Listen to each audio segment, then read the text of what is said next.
right, it started. All right, Are here you we sure? go. All right. Yes, retard. No, I'm didn't. sure. I'm sure. All Didn't. right. I doubt it. Welcome. No.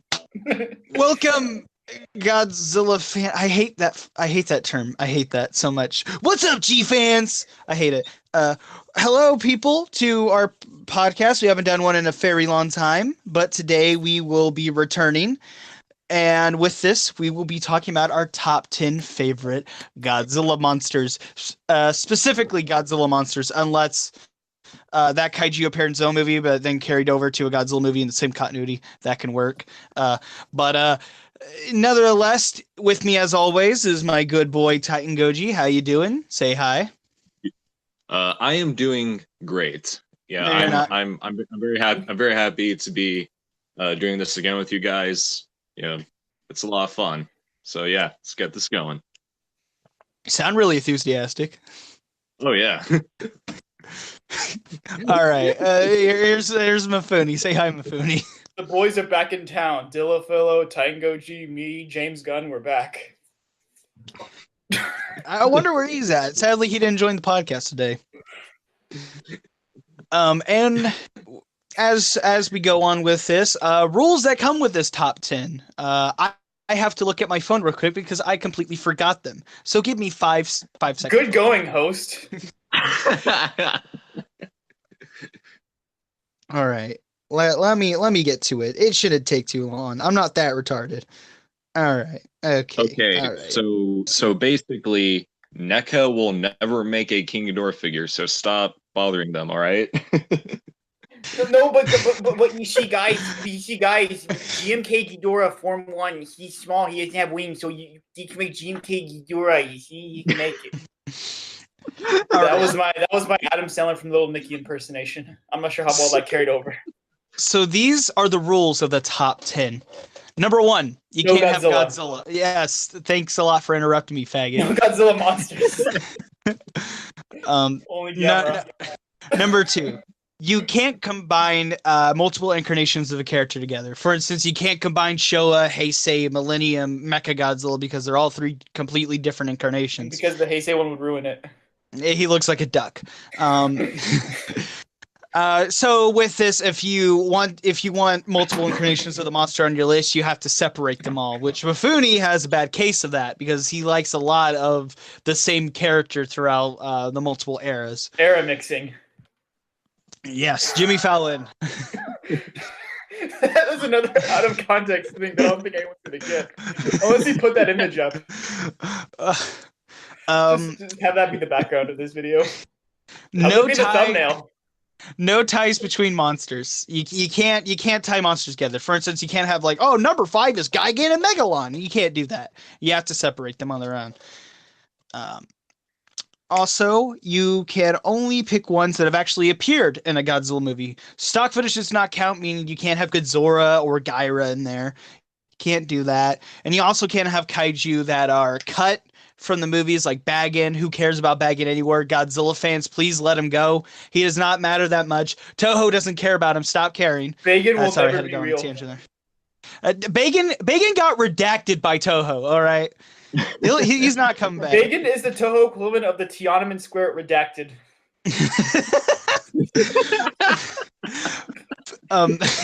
Video game kaiju also don't count, so meaning you cannot have Crystalak, Obsidian. Not like anyone really cares about those guys. Baggin, of course, again, you can't have them. Shut up about him. You didn't even care about Obsidian enough to say his right name. I don't care. And hang on, I forgot. No, I think that's it. That's all the rules. All right. So that's all the rules. Basically, no Godzilla. You if you're gonna have multiple incarnations of a character, you need to spread them throughout the list, or Does at least the movie just have only to be pick already one. out yet? Yes. So I can't say that why MonsterVerse King Ghidorah is the best King Ghidorah incarnation ever. You can't. Sorry, you can't. Sorry. What's it called? H Entertainment, you're redacted. I'm sorry, Dangerfield. But I'm not freaking out about this Ghidorah design. Why Dillafillo is literally mad and destroying his room over King Ghidorah walking. Yeah, I walk around like Godzilla. Oh man, those spurgs and like you and like the Godzilla Discord who are just straight up like, you guys ever turn on Godzilla music and walk around like Godzilla? Again, I'm not sure if you want to keep that in the podcast. I don't care. There's only going to be a few jokes I'm going to cut out from here. You mean redacted jokes? And all the redacted jokes are going to stay. I'm going to redact some jokes, such as my Death Ghidorah such joke. Such as redacted. Just include audio file of you saying redacted instead of. And so with this, I feel like it's a good place to start now. Basically, honorable mentions. And I'm going to give this to TitanGoji. TitanGoji, what are your honorable mentions of your favorite Godzilla monsters? Okay, so starting off with my honorable mentions, first one I have is Mogera, the Heisei version. While the show design is pretty sweet, it definitely needed an upgrade, and the Heisei Mogera was definitely the upgraded successor of the original Showa design, and basically it's what the Heisei Mechagodzilla should have been. He has more involvement in Godzilla vs. Space Godzilla than Mechagodzilla did in his own movie in the Heisei era. So yeah, pretty much that. And up next for my honorable mentions, this is the last one of my honorable mentions actually, is Baragon. Specifically the Showa Baragon, because he was a little underplayed in GMK, and I'll go ahead and say that he was a little underplayed in Showa as well. But I do feel like his presence in Showa definitely definitely made him one of the more obscure kaiju with a niche following, considering that he did have a big role in Frankenstein Conquers the World, and was originally meant to have a bigger role in Destroy All Monsters, but it wasn't really in it that much. So yeah. Mafoony, what's your honorable mentions? Who do you got to spill the beans to us for? I have a few. Millennium King Caesar, because I don't know if this is much of a spoiler, I do like King Caesar a lot. The one thing that I'm pretty sure everyone is aware of what detracts me most from the Millennium design is the eyes. I have a bigger preference for what they did with him in the Unleashed game, where they just replaced his eyes with just the regular red jewels. That Millennium design I'm not too big on because it looks a little too human. A lot of Final Wars designs are very anthropomorphic in design, and sometimes that works and sometimes it doesn't for me. And I guess other ones would be Showa Gaigan 2, just because, again, I don't know if this is much of a spoiler, but I really like, again, I really like I just like how many fucking blades he has. It was cool. It was dope seeing him basically be the first monster to make Godzilla bleed. Does that sound too edgy, or does that sound like... Yeah, I love it when he made Godzilla's blood. Oh, yeah.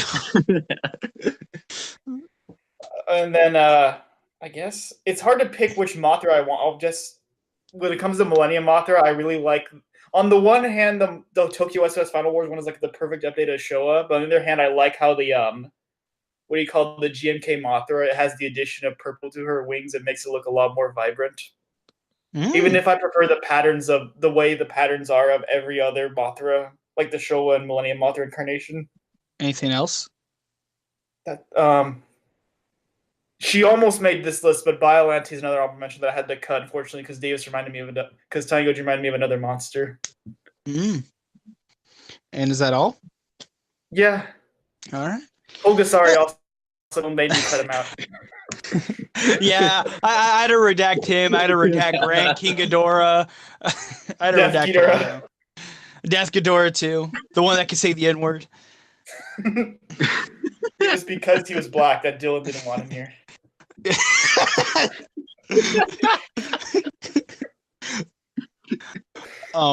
My honorable mentions. I have Rodan Showa. Rodan for me fought against two kaiju on here in terms of being on the list, but sadly he got pushed down because I just like the other two kaiju a little bit more than he did than him. But I really like Rodan because I feel like he has a really fun personality, especially in Ghidorah 3-Headed Monster. Seeing him fight Godzilla and actually get the upper hand for most of the fight was really fun to see. and I just overall just really dig him, and I really do. Uh, my only gripe I would say with Showa Rodan is his design, but even then, I rather take a slightly goofy design than a basically flying kite who shoots lasers out of his mouth. Rather take that one over it. Um, and I know you guys know that reference. Glorified kite. It basically was a kite and a puppet just flying around. Making water explode for some reason. Yeah, and of course, Kawakita just couldn't keep himself together. His alcoholism got the best of him, and he gave it a beam. Oh no! Now a certain guy's gonna write an essay about you in the comment section. Oh no. I would say the 56 Rodan, because technically speaking, we count that since it does share the same continuity as the Showa Godzilla. I really like the 56 Rodan, especially in terms of design and design. I really like the slightly different roar. Rodan's roar is pretty consistent through the films, but 56 had the original roar was slightly different to the others, so I liked it. It felt a little bit more horror-esque. It was a little bit more creepier, and it had a bit more atmosphere to it. But sadly, just Rodan overall just could not make the list. Two guys beat him out. Next for my honorable mention is Baragon GMK. I really like Baragon in the movie. I think Baragon has an amazing design. One thing that I think Baragon has over the Showa version is that it actually has its very own roar. The issue with Showa Baragon was it was basically the roar we heard in Varan, and hearing Baragon have his very own roar that is equally as iconic as the one from the Showa series is, I would say, even more. It's kind of like my more go-to roar for Baragon, and if I feel like it fits the character better. But yeah, there's that. I also think that, well, thing is both designs are adorable. Both Baragon, they're both cute. But I think the reason why I kind of go towards GMK being the better and cuter design is because, well, have you seen the behind the scene footage of that movie? Have you seen it? I totally haven't seen a tweet that's been retweeted over 10,000 times. Yeah.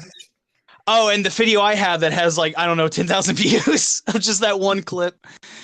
Weird flex, but okay. Yeah, I had to flex there, Mafoony. I'm sorry, but me and Davis are kind of popular Godzilla YouTubers here. I think you need to back up.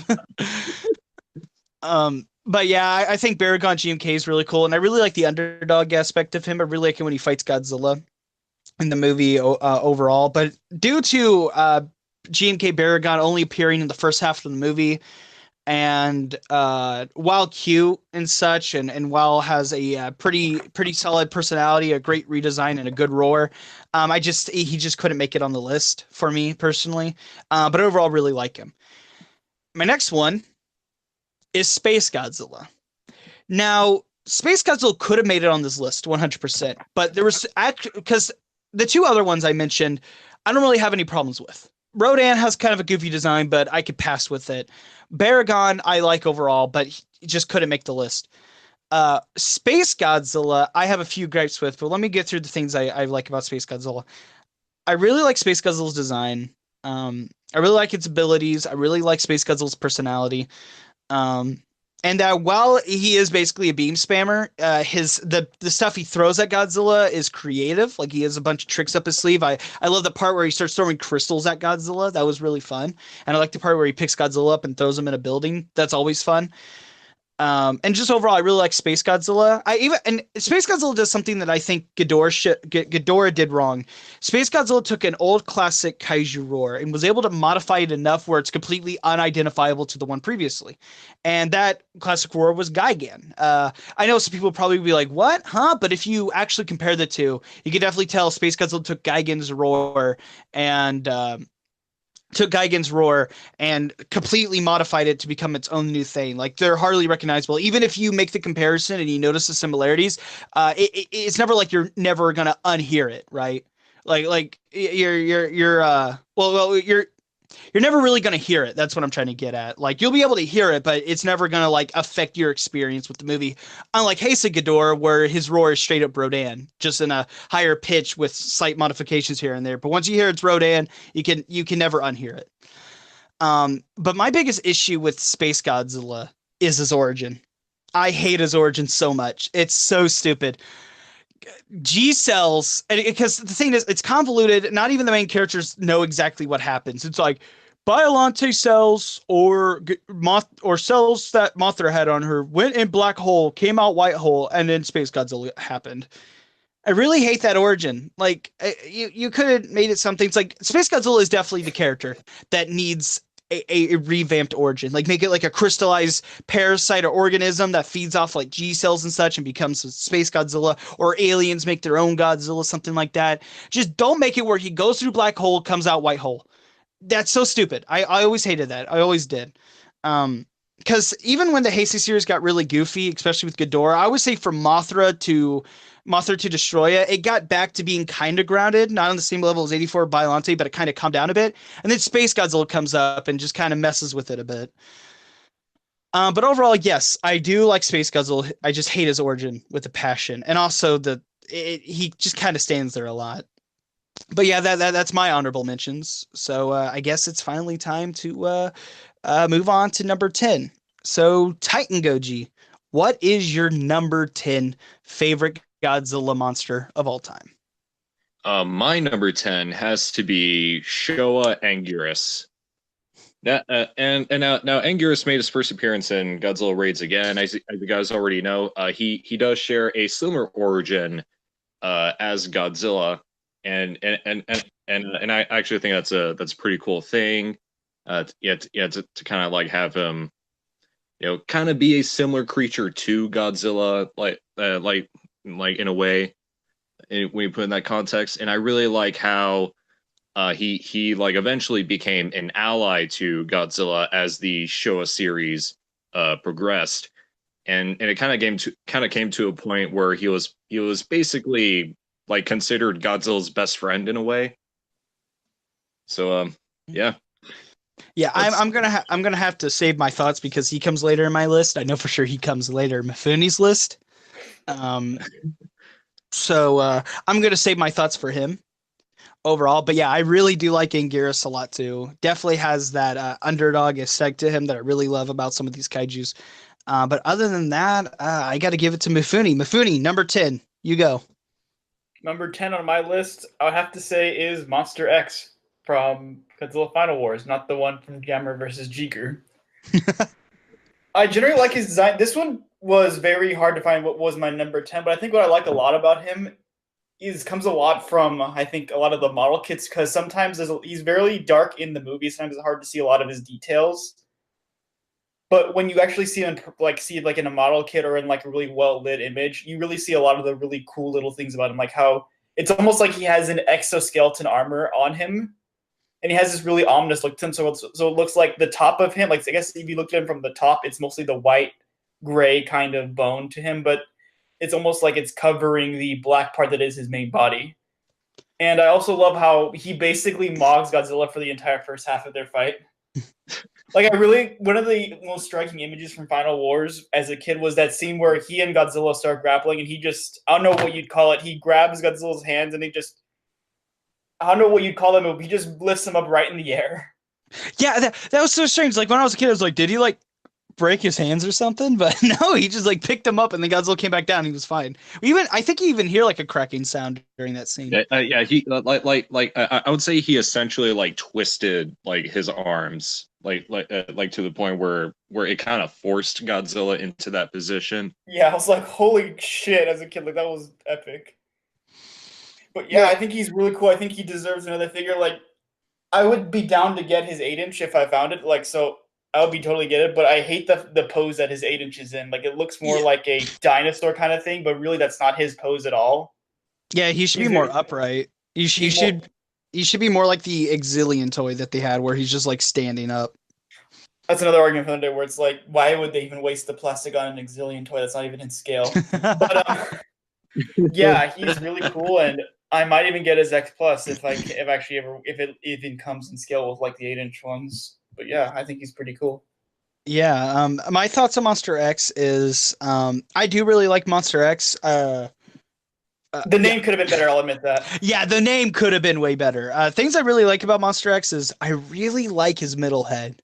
I really do. I really dig the design of that, especially like his overall jaw. Like I just love how it looks. I really like that. My issue with Monster X is that it definitely comes off as a guy in a suit because, like I mentioned, Final Wars has this very anthropomorphic look to all the kaiju in the movie. So with this, like they come off more human than actual giant monsters, and that's my issue with Monster X. It just kind of feels like some dude in a monster suit than an actual monster there. But overall, Monster X is a very fun monster to watch. I would say my other gripe with him is that, and this isn't necessarily his fault. This is more the screenwriter's fault. You know that Gorath thing that was coming after Earth? Yeah. That was something the Exilians made completely up. Monster X came from a completely unrelated like asteroid meteorite, whatever. That so happened to also be coming at Earth. That wasn't the fake one. And you're just thinking in your minds, like, couldn't he just come and like Gorath, the one that the Exilians mentioned was coming? No. But I don't know. It was really weird to me. I never got that, And personally, while I do really like Monster X, I personally wish Gigan was the big bad of the movie because he had the most build up out of all the monsters Godzilla fought, and he had like connection to like. He had some form of connection to he had a connection to the mutants, he had a connection with Mothra, connection to the Exilians. He was definitely built up the most, and then he just kind of gets pushed around throughout the movie. He gets his head blown off in the first fight, and then he dies the second time.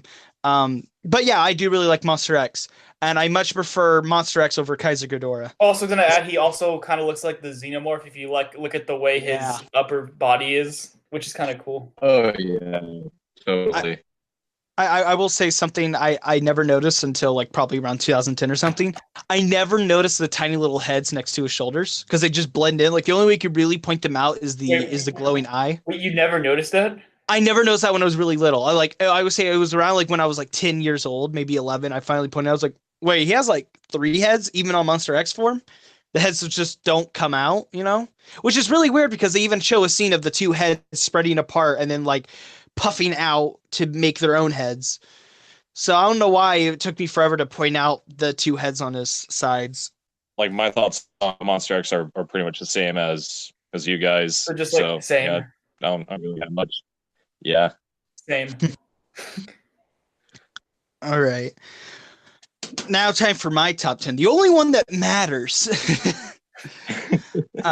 My number 10 is Showa King Ghidorah. This guy fought with Rodan a lot, and my number 9 in terms of where he could be. He was originally my top 10, then he went to like honorable mention, and then he came back to top 10. But what I really like about King Ghidorah is that he is basically the end-all be-all big bad of the Showa series, besides Mechagodzilla. Whenever he's involved, there's going to be a big monster romp. Godzilla and an ally is going to take him on and fight him. And just overall, Ghidorah is just a classic foe, 100%. His roar, his design, his abilities, he just pops on screen. I only give this phrase to only a few kaiju in the overall kaiju subgenre. I use the phrase special effect brought to life, like special effects that impressed me so much that they were practically seamless for the most part or through the entire thing. Those being Showa Ghidorah, Showa Hedorah, Biollante, Legion from Gamera 2, and Millennium Mothra from Tokyo SOS. Those are all kaiju I think that look amazing on screen and are absolutely seamless, and the people behind them did an amazing job making them pop on screen, and Ghidorah is definitely one of those. Even with all the issues they brought up in the first film of like how the wires got tangled up, they got caught up in they got caught up in the scales, the hells got messed with each other and all that. In the end, it still came out looking amazing, Sadly, though, I would say my biggest issue with Ghidorah, even though he's number 10, I do have a gripe. He doesn't really have a whole lot of character. This is something that, even though I love Ghidorah with all my heart, he's definitely one of the first ever monsters I was introduced to as a kid. As years go on, I did kind of notice that in like 3 out of 4 movies he appears in, he's under control by aliens. And he doesn't really think for himself. The only time I think he legitimately had like personality was in Ghidorah and Gigan. Ghidorah because he was just this big bad monster who was just coming to destroy stuff for no reason. And then in Gigan, he teamed up with Gigan, and they had like little exchanges here and there that was kind of cool that I liked. But overall, yeah, that's basically my opinion on Ghidorah. He's the end all be all, big bad of the Showa series. He's classic, straight up. I love him, and hell, I would even say I love all his other incarnations, including the anime one. I like the anime one a decent amount. No, you don't. But out of all Ghidorah, shut up! I'm gonna shoot you, Mafoony. But to me, I could only choose one Ghidorah, and that Ghidorah had to be Showa. Do you guys have Ghidorah? Well, what's your thoughts on Ghidorah? Unless he's appearing later on your list. Showa King Ghidorah actually does appear later on in my list. Same. Yeah. All right. So hopefully I didn't take your thunder. I'm hoping you guys have enough to say about him before we move on. It's fine. Don't worry about it. So number 9, TitanGoji. Spill the beans. What do you guys say? Okay. Number 9 is Varan. I feel that because his debut film was so doomed to obscurity that it's just not even funny. It just left him being a very underrated monster, and he was actually meant to make like later appearances throughout Showa and other like eras as well, but it final boss just of the Heisei era did not work out. That still makes me laugh. They were straight up like, yeah, let's have Varan be the end-all be-all bad guy of the Heisei series. Out of all kaiju. Like, I don't mind that, but like, you would expect maybe like Ghidorah or something out of any old kaiju. Varan out of all of them was the one that they thought of would have worked. That's so funny. Face as hell. Okay, I'm not gonna lie. If they actually did go with that, then I would have done that version of Baron instead of this one. But I basically just put Baron in my list because I do feel like he's a monster that does deserve more love because of all the canceled projects or in drafts that he was meant to be in, and also for the fact that like a majority of his original costume was made out of peanut shells. Oh, I didn't know that. Yeah. I even watched your. You even sent me your review of Varan, and that caught me by surprise. I thought you were joking at first, but is that like legitimately true, like 100%? No, Dill, he's lying to you. No, I'm not lying. In fact, Keizo Murase actually referred that version of Varan as Peanut Varan. Proof it. Oh my god! Interesting trivia. So I imagine that suit was really bad at rotting. So yeah, and yeah, the fact that it was made out of peanut shells was the reason why it wasn't really in Destroy All Monsters. And finally, one more thing I want to say about Showa Varan. Definitely watch his movie to see Haru Nakajima nearly lose his testicles. Haru Nakajima's balls almost got redacted in that movie. Nice. Yeah. My thoughts on Varan. He is a cool kaiju, but sadly though, the reason why the guy's not in my honorable mentions and such is that he's just so obscure. Like I haven't even seen his original movie yet. Like even though there is that, there's that link you sent me for the movie and such. TitanGoji. I haven't seen it yet because I would have watched it. I actually would have already watched it. But my issue with it was like that copy was really low quality, and I was just like, I refused to watch it. But I would say once I watched the original Varan, I would probably have a better opinion on the guy. But as of right now, I kind of view him as that one kaiju that was really hard to get in Godzilla Unleashed. So you're the kind of guy who would refuse a figure just because it has a scuff mark on it. Yeah, that's actually true. Yes. You're the kind of guy who would refuse a pair of earphones if they weren't AirPods. Okay, you're getting too Mafoony. All right. Mafoony, you got thoughts on Varan? I think he's pretty cool. Like, I wish we would have seen more of him because when I read up on all the movies he was gonna be in, it actually is really fucking sad when you see how many things he was supposed to be in. Oh my! GMK is the saddest one. Like him and Hank Garris were perfect for that movie, and they both got cut because Toho was like, "We need popular monster." And then it's like, Final Wars, like Rei Kitamura, like obviously he likes Godzilla versus Mechagodzilla, so everyone from that movie except Mechagodzilla is gonna be in Final Wars, but Varan, nope. Or in the 70s movie. And he was gonna be in Godzilla versus Gigan, but then he got removed. he got redacted. He just gets cut. And he was obviously supposed to be in the final boss of the Heisei era, but nope. And another thing about GMK, you can actually kind of see Varen's heads on King Ghidorah in that movie. And I remember reading one of the things in the draft was now the order, like the way GMK differs from the script is not just it's not like a 100% like Ghidorah is this monster now. It's like they swap around a shitload of things.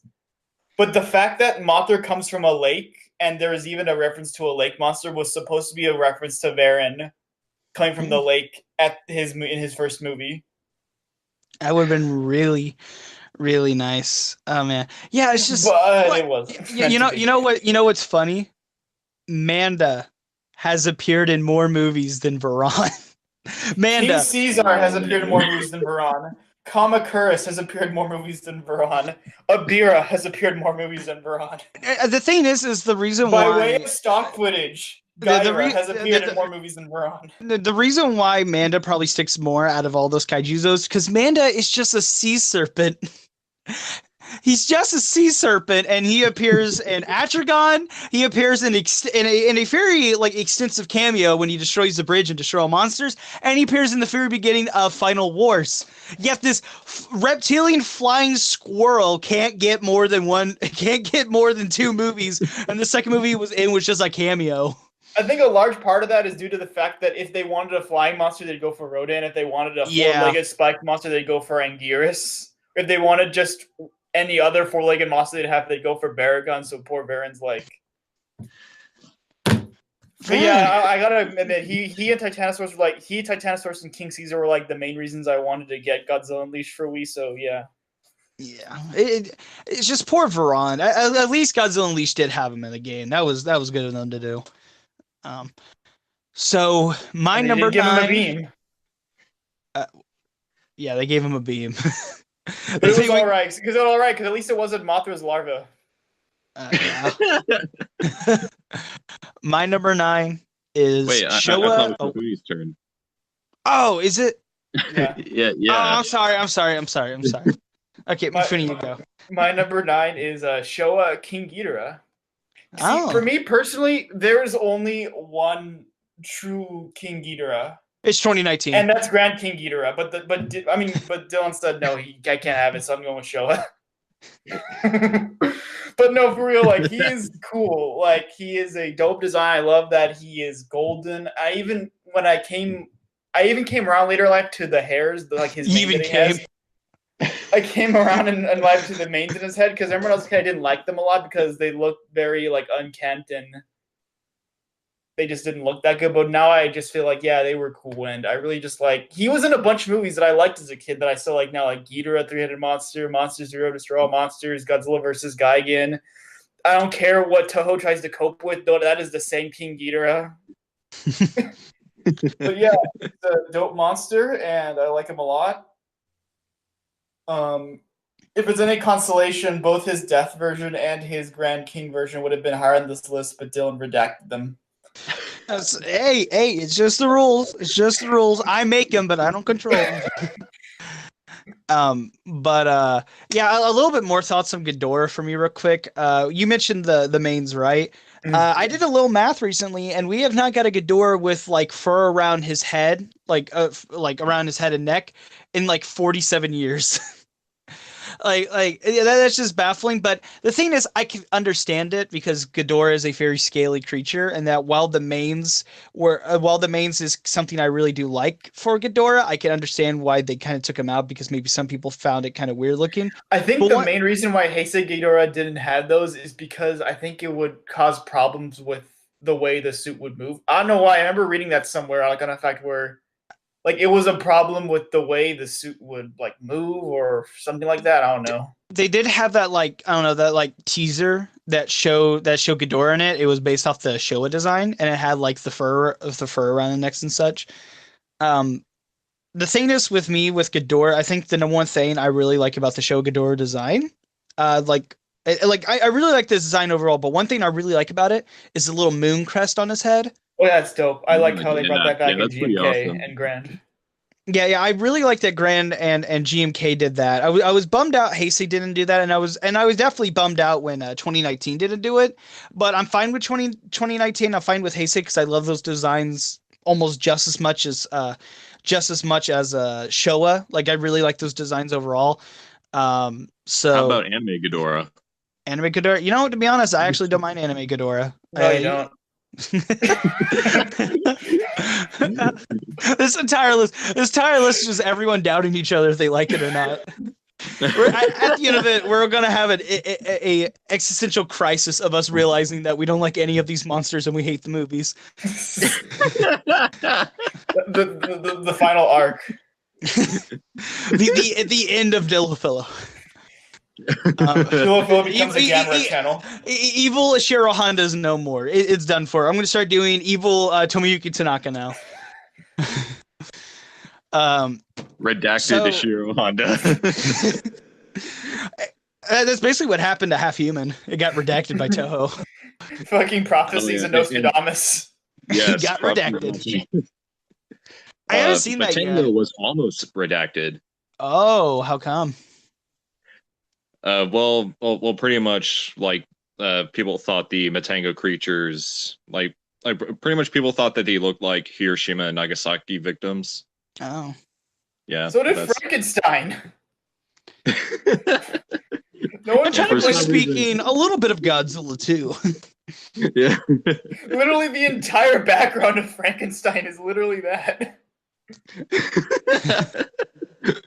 So yeah, out of those movies, Matango was the one that was almost redacted. I'm glad it didn't because Florida heard that movie's really good and I need to watch it soon. One day Shinzo yeah, Abe is going to try to redact GMK because it tries to pretend that redacted. And Dillo gets the joke. I'm not sure you want to keep that in here. I'm gonna keep it in because not a lot of people probably get the context, but the people who do are gonna find that joke really funny. Or they're just gonna think it's really fucked up. I'm gonna keep that. I'm keeping in most of the jokes. There's only gonna few I'm gonna cut out. So move on to me after 50 minutes of us saying redacted over and over again. Moving on to me now. My number 9 is Showa Anguirus. I just love the guy. I love myself a really good underdog kaiju. That's probably like some of my favorite monster fights, such as like the fight between Mothra and Godzilla and the original Mothra vs. Godzilla, King Kong vs. Godzilla, you know, and Anguirus fighting alongside Godzilla to take on Gigan and Ghidorah. Those are just fights I love because I just love seeing Anguirus, this underdog kaiju who has no really like amazing abilities, try his hardest to try to get the upper hand in the fight and help out his good pal Godzilla. And I'm so glad we did not get a Heisei incarnation because they probably would have gave him a beam. If they did that to Mothra and Rodan, who knows what they would have done to Anguirus. I overall really like Anguirus' design. He doesn't come off as just a giant ankylosaur or a reptilian armadillo. He's just his own thing. He's a spiky reptilian giant monster who has a giant horn, 2 veins, like kind of a spiky like little crown thing going on his head. I don't know how to describe it. A spiky back. He's just spiky all around, and I love that. Just Anguirus also has a pretty good personality, and I love his interactions that he has with Godzilla, especially in Godzilla vs. Gigan. And his fight that he has with Mechagodzilla in 74 is also another example of how much I love the underdog aspect of Anguirus because he just gets the beating the shit out of him in that. like his jaw gets broken, he's kicked around, he basically runs away whimpering, running into like a little cavern. A lot of people said he died. I don't think he does because how can a monster die from getting his jaw broken? Cavern, cave, whatever. He just kind of falls in a ditch. He just falls in a ditch. Okay, that's what I'm trying to get at. He just gets redacted. I overall really love Anguirus. All right, I'm about to head out. all right. Godzilla in air quotes. I'm about to head out. No cock and ball torture. All right, I'm gonna head out. Tongue and jaw torture. Okay, I'm about to head out. Yeah, I overall really... Godzilla on jaw.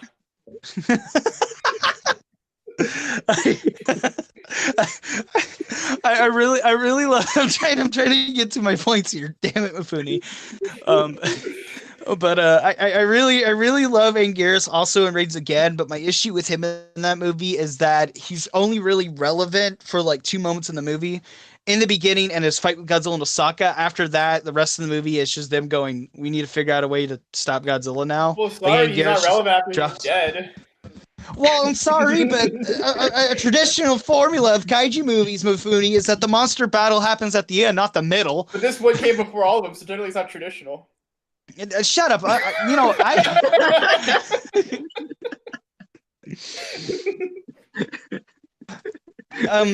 yeah, I really like Anguirus. I'm trying to move on here, Mafoony. You're ruining this for me. You're ruining my spotlight. Moonlight. But something I really also like about Anguirus is I really like his roar. A very iconic roar. I believe they did it in a similar style they did to Godzilla. I remember people actually had like recordings of them doing something similar with like a violin or something. But overall, Anguirus is an iconic kaiju that is overall emphasizes whatever you say the word. I'm sorry, I'm not good with the English language. Thank you. I'm not good with the English language, even though it's my first language. It's your only language. It's the only one. Barely. If I try to do Japanese or anything like that, I'm just going to come off as a racist. But just overall, yeah, that's my opinion on Anguirus. I love the guy. I think he looks cool. I think his roar is cool, and I just love the overall underdog aspect of his character that we get to see and Raids Again, Destroy All Monsters, Godzilla vs. Gigan, and Godzilla vs. Mechagodzilla. Overall, I love the Showa guy. Love him all. He's a cool guy. Watch his movies. Now, number 8. TitanGoji, what's yours? Okay, so my number 8 is Final Wars Gigan. I personally feel like this version of Gigan was a little more fleshed out compared to the original Showa Gigan, because as previously mentioned, he did have connections with Mothra, Exilians, mutants, and all that. He's definitely one of Godzilla's more fierce opponents. Like he's pretty much just armed to the teeth in that movie. I mean, he's pretty much just armed to the teeth in general. Like he even has teeth in that movie. Oh yeah, and actually, the one reason I prefer this Gigan over Showa is that he was designed by Yoji Shinakawa, who is the character designer for Metal Gear Solid. Nice. He also designed the Gun Tango in the movie, which is also a Kino design. Yes, the Gun Tango. Yeah. So basically, if you have someone involved in like Metal Gear in any way, shape, or form, then your Godzilla movie is going to be pretty litty. Mafoony, what are your thoughts on the Millennium Gigan? Is it a spoiler if I say I don't want to talk right now because he may or may not appear later in my list? Yeah, that's perfectly fine. That's perfectly fine. My thoughts on him, since Millennium Gigan does not appear on my list. I really like his design. I really like his abilities. Some people say his chainsaw form is a little exaggerated and out there. I don't think it is, because I feel like the chainsaws fit perfectly in the movie and with this incarnation of Gigan. My issue with him is he's built up a lot, yet he gets cut twice in this movie. I will say I do like the somewhat cocky behavior he has in the second fight with like Mothra. I felt like after he felt. Yes. After he just got done believing he killed Mothra, he does like a little pose, and then like his little like nipple saws come in and like slice his head off, and he's walking around with no head.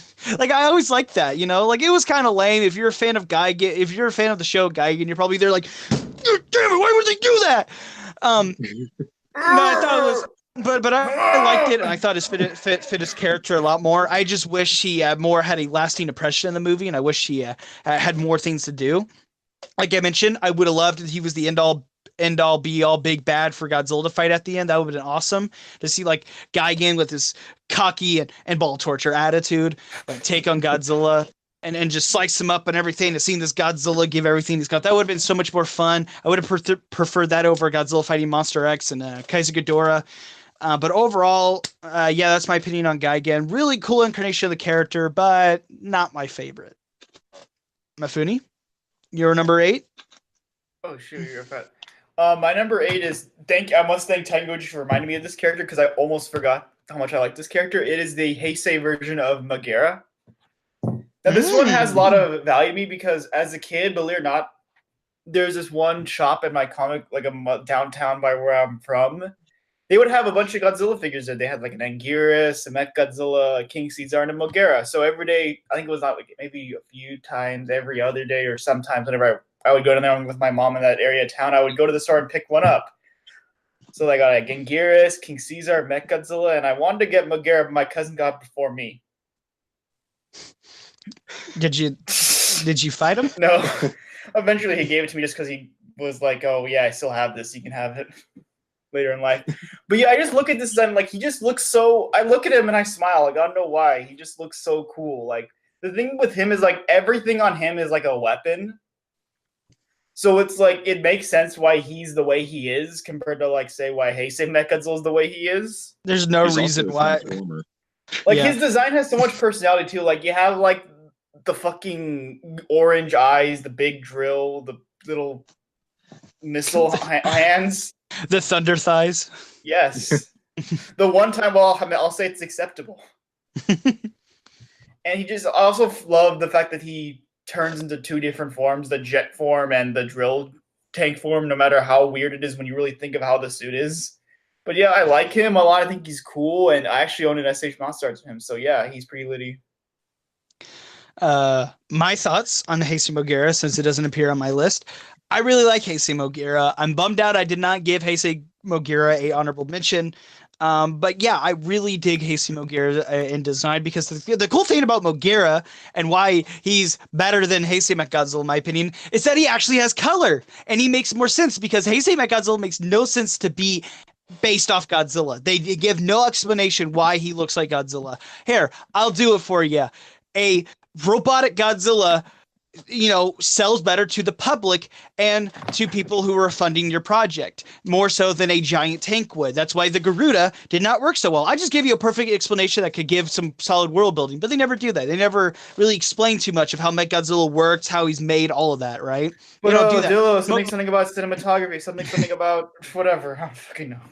But Mogera, on the other hand, while they don't exactly explain how Mogera is made or built and all that, at least Mogera is a much more reasonable and accepting design than Mechagodzilla because Mogera isn't based off anything that exists. Mogera in the Heisei universe is it's its own original thing. Nothing like that has ever existed before, and I overall just really like it. I love that it could transform to two different vehicles. Man, it's kind of hard to really think much about it. Oh, I love its battles that it has with Space Godzilla besides the one in outer space. And I just overall, you liked it. Admit it, you liked it. And I overall think it is the better out of the two compared to Mogera and Mechagodzilla.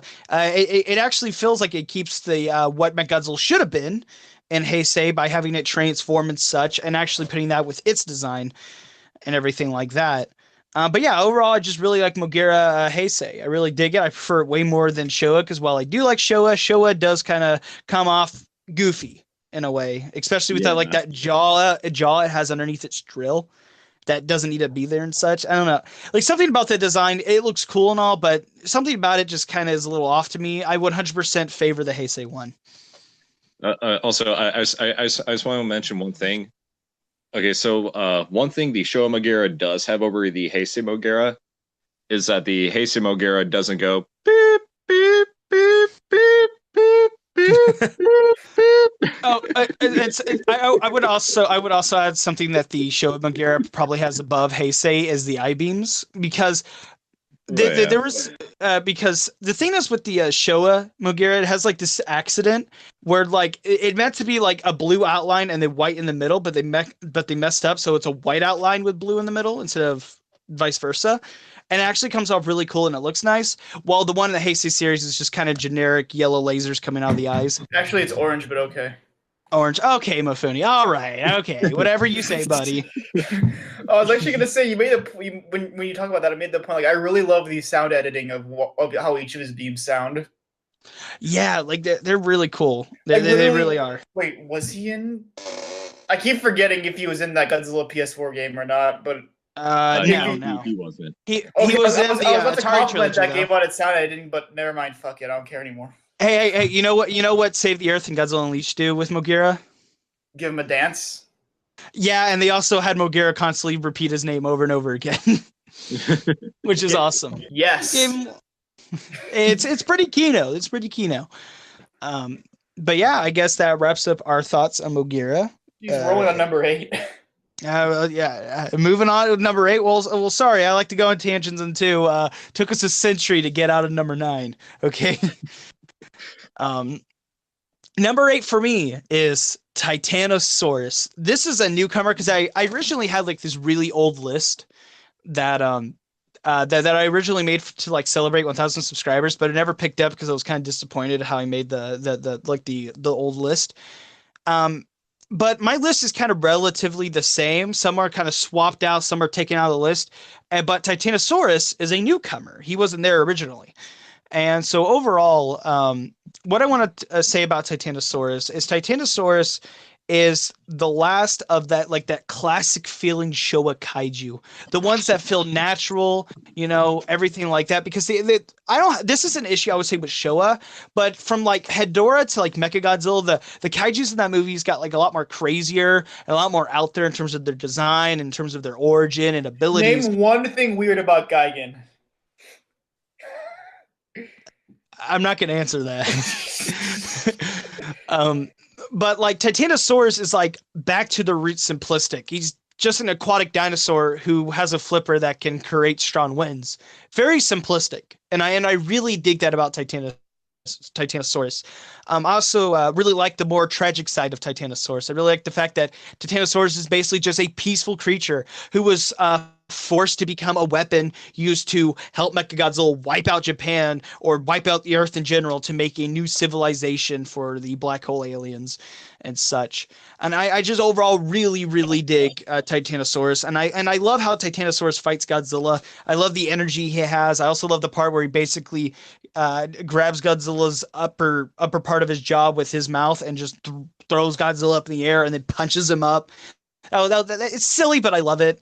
It adds character to him.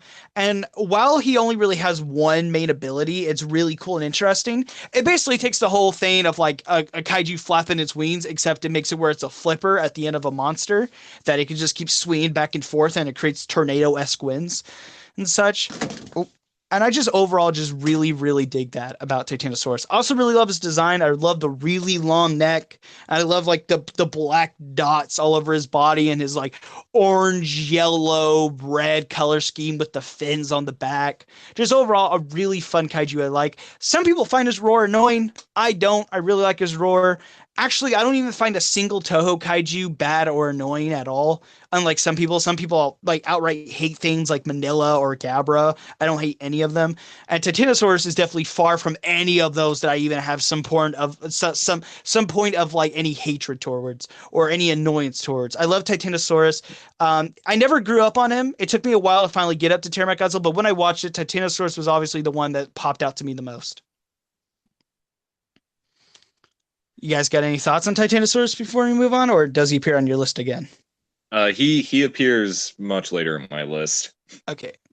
Mafoony? He almost made the cut, but it was really hard to decide. Like I said before, him, Varan, and Cut King Caesar were like the main reasons I wanted to get Godzilla Unleashed for Wii. And like you said before, I love his tragic backstory and how he's kind of more of a throwback to the 50s dinosaur kind of kaiju they were making, as opposed to the more outer space kind of monsters they were doing at the time.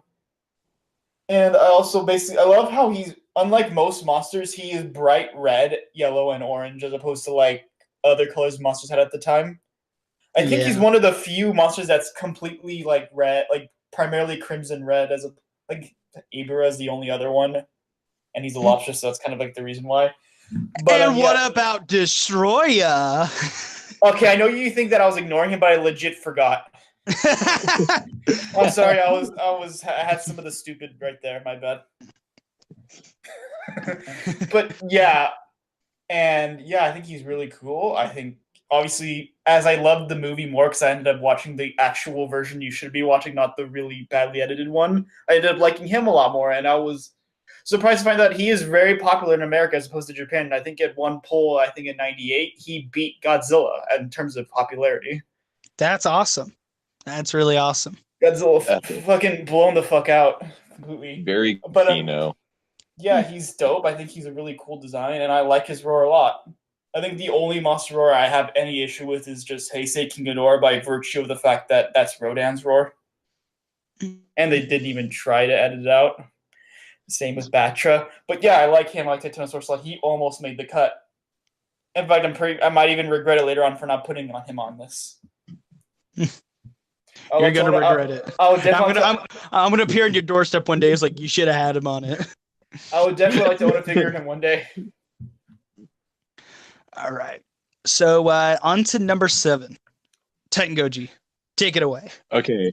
I'm gonna go ahead and make this quick because it literally took us like about an hour and a half just to get here. My number 7, my number 7 is actually Hedorah. In my opinion, I feel like he is the most horrifying Godzilla opponent. I know it sounds cheesy being a monster made out of sludge and pollution and all that, but if you consider the fact that he's a monster who essentially like absorbs it and then releases it as he like flies by cities and whatnot, pretty much like murdering people on screen, it's a pretty terrifying thing. And he also shits on Godzilla towards the end. Ew! Ew! What were they smoking? Oh, Godzilla covered in a pee pee poo poo. and yeah, Godzilla versus Hedorah as a film, it's pretty strange, but it's also very enjoyable at the same time because of how bizarre it is, and it wasn't really afraid to push any limits. Were these filmmakers on drugs? That's mainly because Tomi Tanaka was in the hospital, so Yoshimitsu Banno and Teruyushi Nakano just didn't give two shits to make the movie they wanted. Also, I believe Tomi Tanaka didn't tell Yoshimitsu Banno, like, oh, you're banned, you ruined Godzilla. It was more like he saw the movie and he's like, well, sure, well, I guess that's it, isn't it? That's pretty much the basic error of what happened. Yoshimitsu Banno, more like Yoshimitsu banned.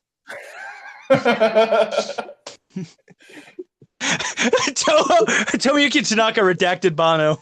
They let him write another movie for Toho, Prophecies of Nostradamus, and ended up getting banned, actually. All right. I'm saving my thoughts on Hedorah for much later on the list. TitanGoji Mafoony got anything to say about Hedorah, unless he appears later on your list too? I didn't like him initially as a kid, but he grew on me more as I started like reevaluating his movie and not be all like, ew, this movie's on drugs or whatever, some shit that people say. What is he smoking? Crack? What are these people smoking? Cigarettes? Dude, they're tripping on acid with this movie. Snorting cocaine. Like any mildly weird Godzilla movie immediately makes people assume like they were definitely tripping on acid during this movie. Wow, I can't believe Toho would let some drug addicts make a kaiju movie. This is crazy when it's his A. What the fuck was that last thing? Jesus. But yeah, I come to appreciate him and his movie a lot more in recent years. And it's, I think, regrettable that he didn't get to be in Godzilla Unleashed because apparently he was really, really, really, really hard to code with the controls. He also appeared in Final Wars and the smallest cameo ever in that movie. Also want to add one more thing to show Hedorah. He's actually one of the few kaiju to actually beat Godzilla in a match. But Godzilla never lose! Monster Godzilla never lose! How does it fucking feel? Godzilla lost to shit. Literal garbage. He literally lost to garbage. How does that feel? Godzilla lost to sulfuric acid. Godzilla lost to literal garbage and drugs. How does that feel, Godzilla fans? Even Godzilla couldn't survive Los Angeles. All right. So Mafoony, you're number 7. Megaguirus. I think Oh, that she's a really underrated design because basically what I like about her a lot is that she is well, one, her musical theme is really fucking good. I know I basically, because we're recording this on Michiru Oshima's birthday, and I basically circle jerk the fuck out of every music she's basically ever done for the franchise. guys, And by the way, Mafoony just admitted he jerked off to music. that's not what that means, but okay. Anyway, basically, yeah, her music is for that is really good. Like the way how unsettling Megaguirus' theme is, and how really cool she looks in general. Like she looks not like a bug; she's like a bug dragon hybrid thing, which I think is really cool. Granted, I think some of the advertisement kind of was reaching because they called her an interdimensional dragon in one of the advertisements, which is kind of a major reach with her. But I really like her. I really like her fight with Godzilla because it was really interesting the way that they had to fight. Godzilla just couldn't just shoot the shit out of her and beat her that way. He had to actually think. Yeah, you listening, Kawakita? I know like some of her effects weren't the best, but I think that still it was. She had to walk. Megaguirus had to walk so Millennium Mothra could run. I'll put it that way. Yeah, she's really cool, and I'm really glad that as of this recording, I finally have a figure of her. Awesome. Oh, sweet. My opinion on Megaguirus is I like her personality, and I also really like her design. I love her theme as well. My issue with Megaguirus, though, is that while that stuff is cool and all, and I love her fights with Godzilla, she is very stiff. She doesn't move a lot. She's very limited and such. And the times where she's like flapping her wings real fast, it's digitized. It's not actually her wings going. It's not like some guy in the Puppeteer's like breaking a sweat, like he's about to have a heat stroke by flapping her wings nonstop. And it just kind of comes off as just kind of fake. And I don't blame them though, because this is really the first time the Godzilla series is really starting to push CGI more and more in its movies and such. But I do honestly really like Megaguirus. I just felt like in terms of execution, it kind of holds her back away. But if she was done using the same execution that SOS Mothra had, she probably would have been on my list. But sadly, some things just kind of pull her back. Also, I just want to say she's the only opponent to ever implement cock and ball torture as a method of attack against Godzilla. Okay, I guess Ghidorah kind of did that. I guess Ghidorah kind of did that in his first movie, but like that was just one beam attack. This was literally her primary attack. Yeah, doesn't she do it twice in the movie? Doesn't she just go like? Yes, she does it twice, and she always goes for that too. Oh my god! And later on, Godzilla actually returns the favor.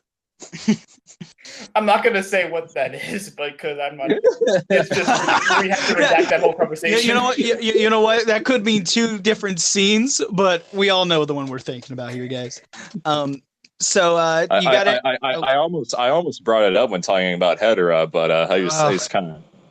I thought it'd be a good idea to not bring it up. Well, you got anything to say about Megaguirus before we move on to number 6, TitanGoji? She's all right. Wait, what was that? Did something just fall?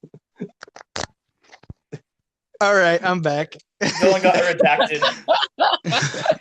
Kim Jong-un finally caught up with him when he said that I couldn't put Bulgasari on here. All right. I apologize for that. You move. Carry on. I'm keeping that in, by the way. Also, I just want to add one more thing. I like the fact that she's also purple because I really like purple a lot. Like a purple, red. I like colors that are not normally used for monsters. Yeah, purple's definitely my favorite color, and I would like to see that more on Kaiju and such. Oh, same here. But yeah, TitanGoji, your thoughts on her? I mean, I don't really have much to say about Megaguirus. I mean, she's all right. I mean, yeah. Wow, just because she's a woman that you're only giving her this. Wow. Well, okay. Well, and the reason I'm not really going to say much is because I'm actually doing a review on Godzilla versus Megaguirus sometime in May, so I'll save more of my thoughts for that. Oh wow! So Dylan's podcast isn't good enough for you. Oh wow! Man, you know what? We're done. We're ending it right now. You know. All right. Okay. So I guess we can move on now. To didn't you have to go? Yes. That's what I'm getting at, Mafoony. All right, and I'm patiently sorry, come. I'm a bit stupid. My number 7 is Orga. I love Vorga. Orga. Vorga, Vorga. yes. And there's a little inside joke that No, the KSP don't make the server. joke I think you're gonna make. What happens in I don't Discord think stays in TitanGoji. Discord. I'm not going to explain it. But before I move on, we did this Hunger Games Oh simulator my god. with a bunch of like fictional characters, and one of the two of the characters in there, one of them was Orga, and the other one was man, I forgot her name. She's been through enough. Don't do that to her. Makomori. I forgot about her name for a quick That second. was the worst. And I remember when we did this simulator, I'm not going to say what happens at all because this is a joke I want to keep an inside between us because it's so amazing. It's so but bad. multiple times, we did this simulator multiple times, and the same thing kept happening between these two. It was the funniest thing ever. We were up 3:00 a.m. just going, what the hell's going on? It was crazy. There's even times where we went back and forth with it. It was insane. But carrying on, I love Orga. Orga was always a fan favorite of mine when I was really young. I remember watching Godzilla 2000 when I was like 4 or 5 years old on VHS. I went to like a movie rental place and I got the VHS copy and I put it in. And my God, Orga was always just a blast to watch. I really like Orga's premise and I really like his motivation as well. That one scene in the Japanese cut where it shows the computer screens of him talking about like royalty, domination, and then millennium. I always loved that. It was so eerie and it added more to Orga's character because it wasn't just I want to be like Godzilla and then do something to planet. Like he actually had some form of plan. He wanted to dominate the planet. He wanted to completely wipe it clean and build an empire out of it. And it was very subtle. It wasn't like thrown in your face. It wasn't like one character went like, this is what Orga wants to do. Like, no, it was just shown to you and you had to kind of connect the pieces to yourself. I just overall really like Orga. I like in the beginning of the film. First it's like a UFO, then it's revealed like this weird like Independence Day looking alien that soon like evolves because the Godzilla cells it consumed, and then it becomes Orga, the big lump tumor looking thing we all know and love. What I really like about Orga is I like the kind of tragic side with him that he has because I love it where he's just there like I'm gonna finally take the DNA of the most powerful creature on Earth and become just like him, and then once he mutates he's like what the fuck is this shit. like there's a scene where he looks at both of his hands and he's like utterly confused at what's happened to him, and I just really like that. I also find it really interesting. You don't see a lot of kaiju that shoot a laser out of their shoulder. I really like that. I do. And I also like the more hunchback look that he has and the more creepy mutated look that he overall gets. And especially when he opens up his mouth really wide to like reveal like this giant like throat thing that pulls itself out and reels Godzilla into it.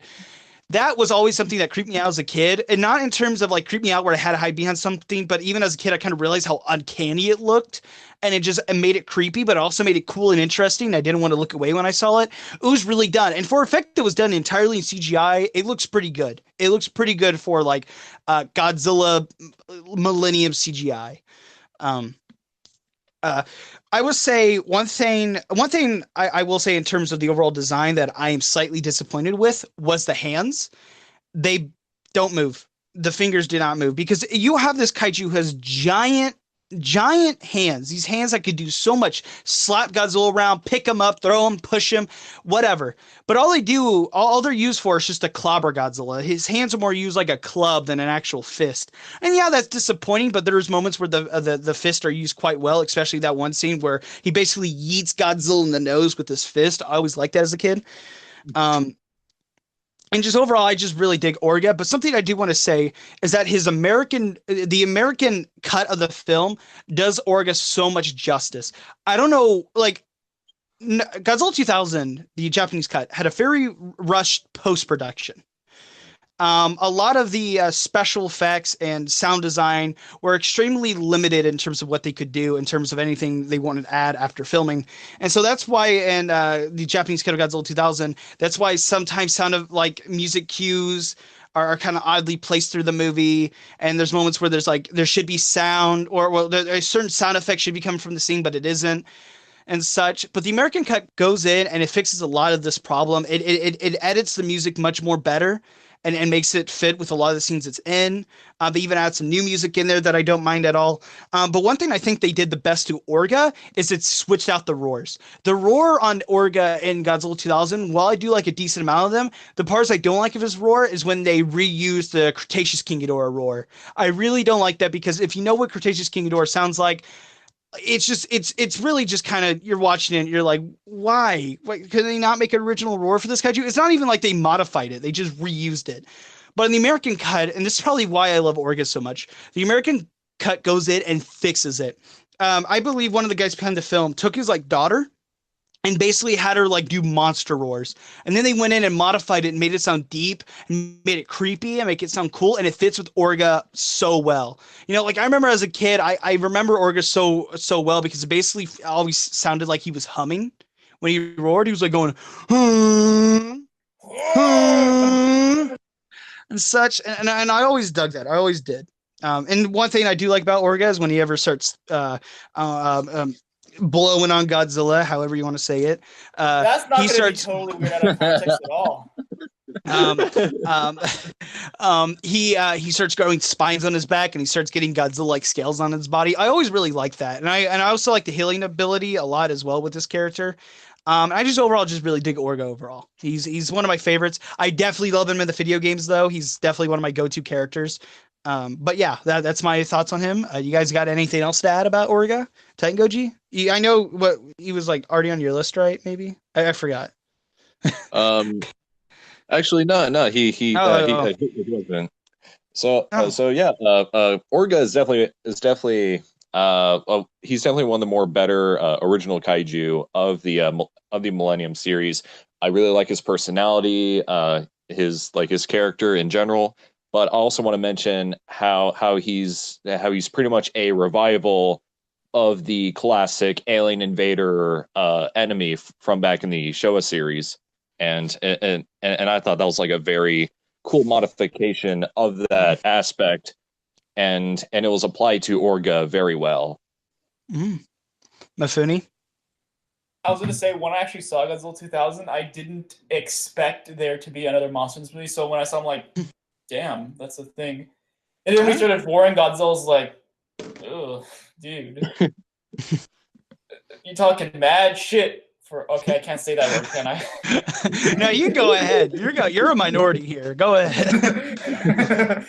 But yeah, I mean, like you said, I think that a lot of CGI is actually done pretty well for 2000. I'm actually surprised that some of the CGI for the mouth actually ages not bad.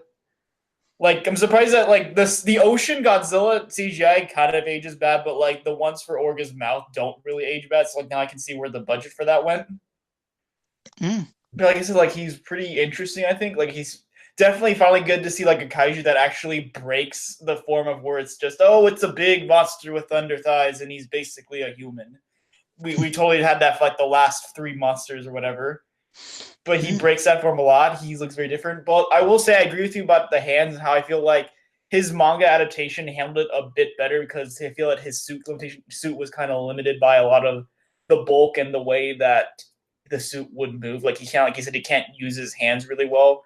So often you'll see him just knock over Godzilla, but his hands don't really move at all. But yeah, he's all right. That moment when you realize Orga needs help wiping his ass. Oh, Jesus Christ, TitanGoji. I wasn't expecting that. Davis, come on! This is a family channel! Also, I was going to say that in the movie, another interesting thing that happens in the manga is that scene that happens in the movie where this ship is generating this blob. What happens in the manga is that all the spirits all the alien species, I guess, try to become free of Orga, but then that just pulls them all back in and makes Orga a thing. Also, in the manga, Orga literally becomes the size of the city to swallow Godzilla. Yeah, his head is literally bigger than Godzilla. Yeah, the mangas always tend to have much more epic versions of the movies, especially Destroya. Like that ending in like the Destroyer manga, I would say is in a way superior. And Destroy is actually a lot more menacing. Like he actually uses his chest beam and it knocks out like like a part of Godzilla's tail. And there's also a lot more stuff with Io and her dad and their mom. That's only, I don't think she's mentioned in passing. The one thing I don't like is the fact that they give Katagiri glasses, which makes him look like a fucking nerd. Nerd. But yeah, that's my number 7. Let's move on to number 6. God damn. TitanGoji. What is your number 6? My number 6 is actually Kiryu. I really like Kiryu's origins and how it's essentially the skeleton of the original Godzilla, like made into a giant mech. Also really like how it technically still is the original Godzilla in terms of like personality. There's that one scene where so where he's redacted from the list. No, I'm going more in depth.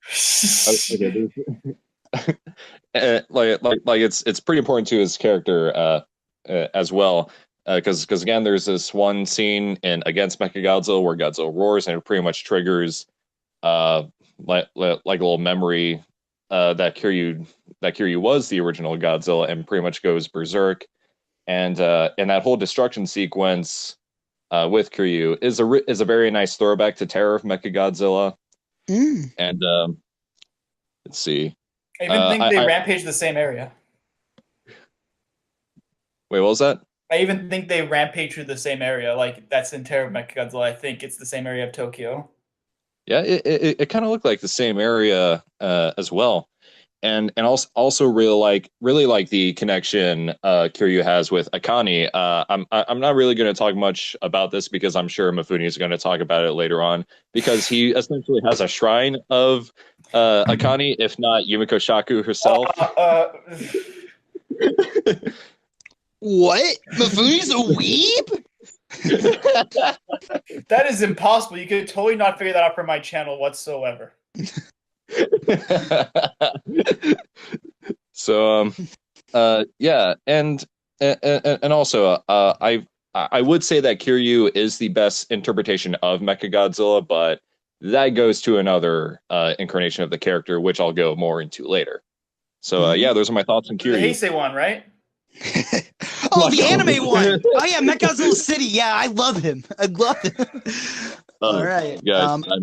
I'm zoning out. All right. So my thoughts. I'm about to redact myself. My thoughts on Kiryu. Save him for later. Mafoony thoughts on Kiryu. He's saving him for later. I totally do not have him later in my list. He's totally not like in the... yeah. So I guess we can't really say much about Kiryu because he's coming later for me and Mafoony. So Mafoony, your number 6. My number 6 is Kiryu. No, I'm fucking with you. No, my number 6 is going to be a surprise for some people. It is the original version of King Caesar from Godzilla vs. Mechagodzilla 74. Oh, really? Yeah, like kind of like how I saw Titanosaurus. He is a lot different than any other kind of monster from that era. He is one mammalian, I think.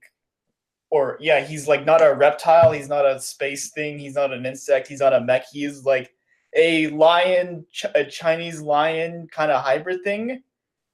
And obviously, considering how much I love the film, he had a lot of build up, and he basically was like the main plot of that movie. And when he finally gets revealed, he has this giant music montage for him to get revealed. I mean, of course, he gets his ass kicked like after like 2 minutes of fighting, but still, I love his design. I love how creative it is. I love how different it is. I love the golden mane that he has. I love like I don't know if you'd call him scales or whatever you'd call him, skin. I love that too. I just love so much things about him. Like he is like huh? Isn't all that rock like stone? Yeah, I think so actually. Mm. And he does end up coming back at the very end of the movie to actually go when Godzilla holds down Mechagodzilla. He comes down to just beat the shit out of Mechagodzilla with his face. He just rams into him with his face. He's a very simplistic kaiju, but he's cool.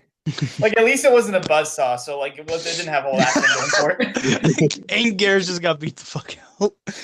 Yeah, I like him a lot. I think he's pretty underrated, and he's probably my favorite. Wait, look at my list. He is he?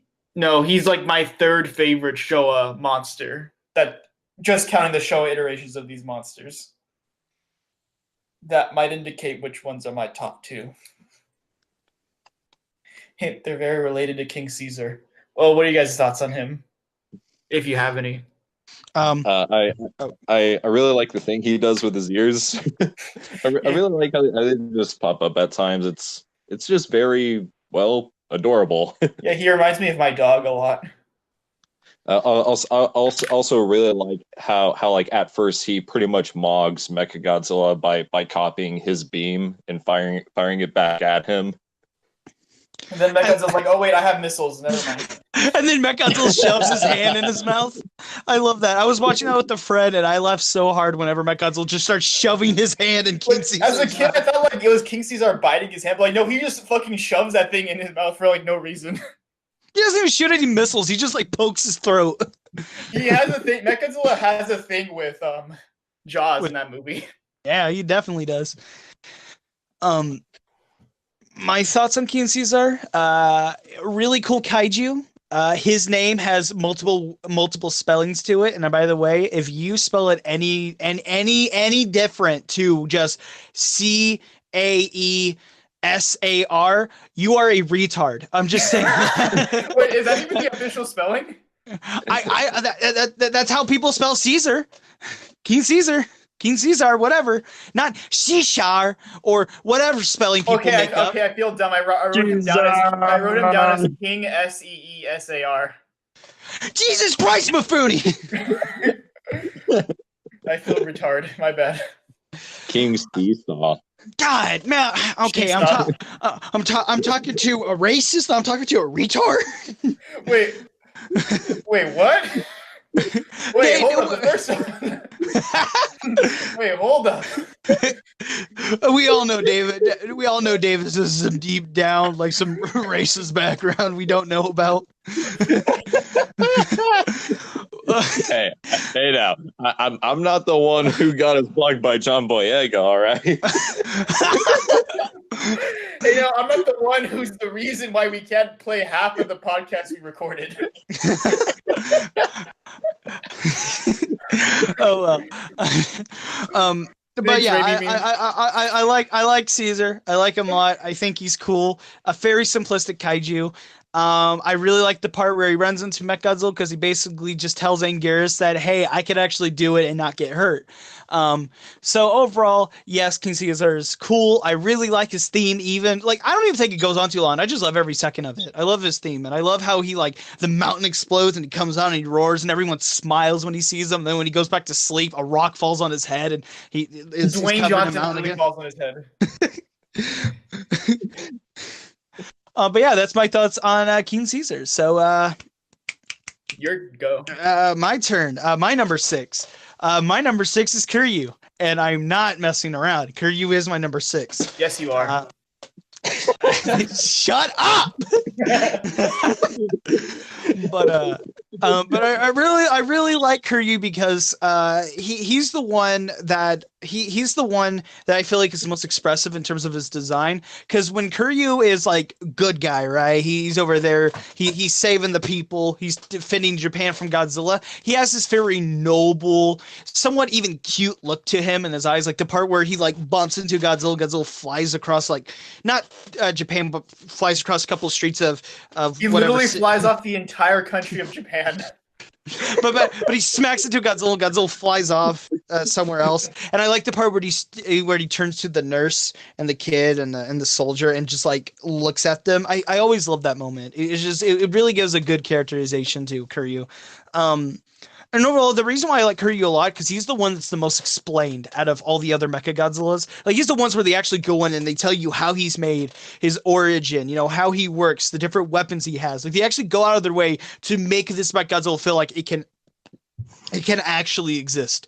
Like Heisei, like if Heisei gave a better explanation how it could work, I might have liked Heisei a bit more. At Showa, I love And I love Showa so much, and Showa does appear later on this list. But even then, Showa doesn't really explain its origin a whole lot. You don't really get a good look of them making Showa. But Curry, on the other hand, like they go out and they give you multiple details how they make him, like the DNA AI computer going on, all of that. He has the bones of the original Godzilla in him, which is a really nice touch. I even like where when he opens his mouth, you can see the teeth of the original Godzilla skeleton. I always love that. It's a nice touch. Everything like that. And just overall, I just really did Kiryu. I love his powers. I love the absolute zero cannon. And I love like the drill he has in the next movie that uses the drill into Godzilla's stomach. Always dug that. It's just overall, Kiryu is like the most wholesome Mecha Godzilla, but also the one that's the most sympathetic. In terms that he's basically like a dead soul forced to like fight another one of its kind, which is something I really like about Tokyo SOS. They basically have a part where they basically describe that Kiryu is like kind of calling Godzilla. That's why Godzilla is coming back to Japan in the first place to meet up with Kiryu. Hey, how's it going? And all that.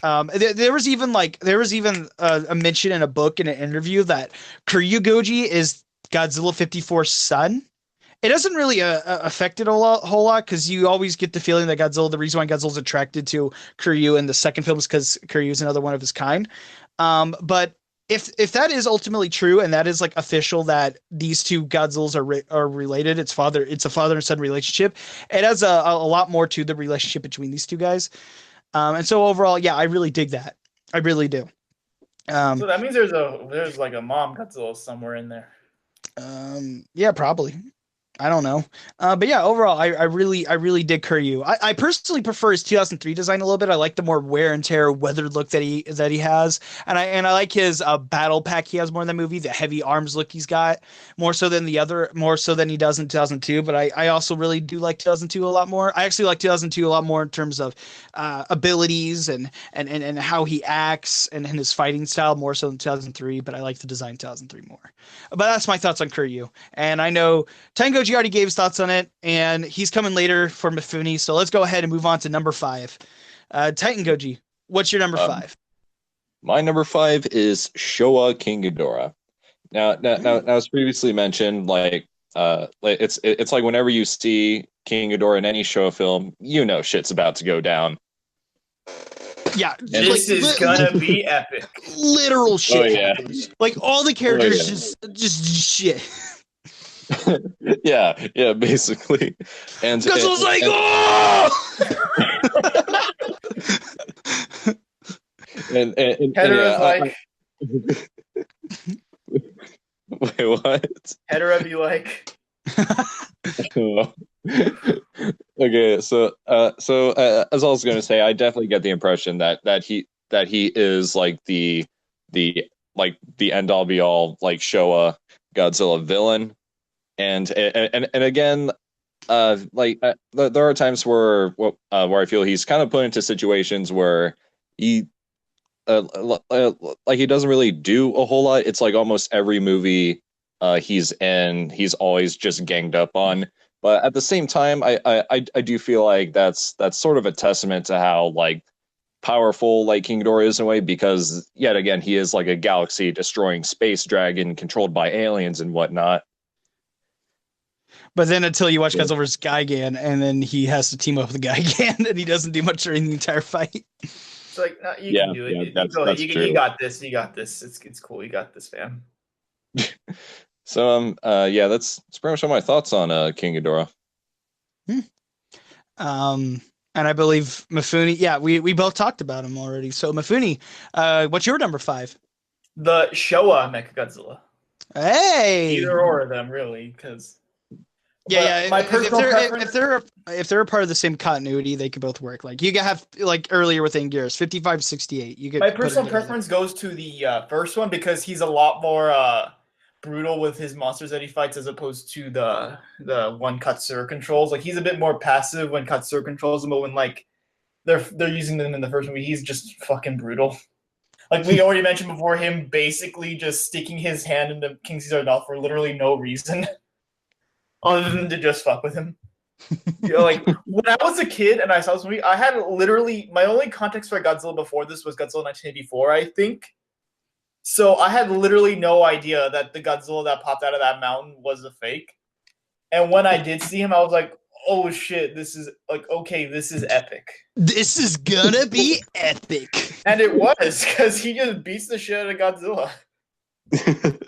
Godzilla bleeds so many times in that movie. Like Jesus Christ. Like was I was epic. so shocked when a kid when like straight up all what happened was Mechagodzilla and Godzilla like shot both their beams at the same time and it blew them back. And you just saw the water coming up, like just blood everywhere. Like Jesus Christ.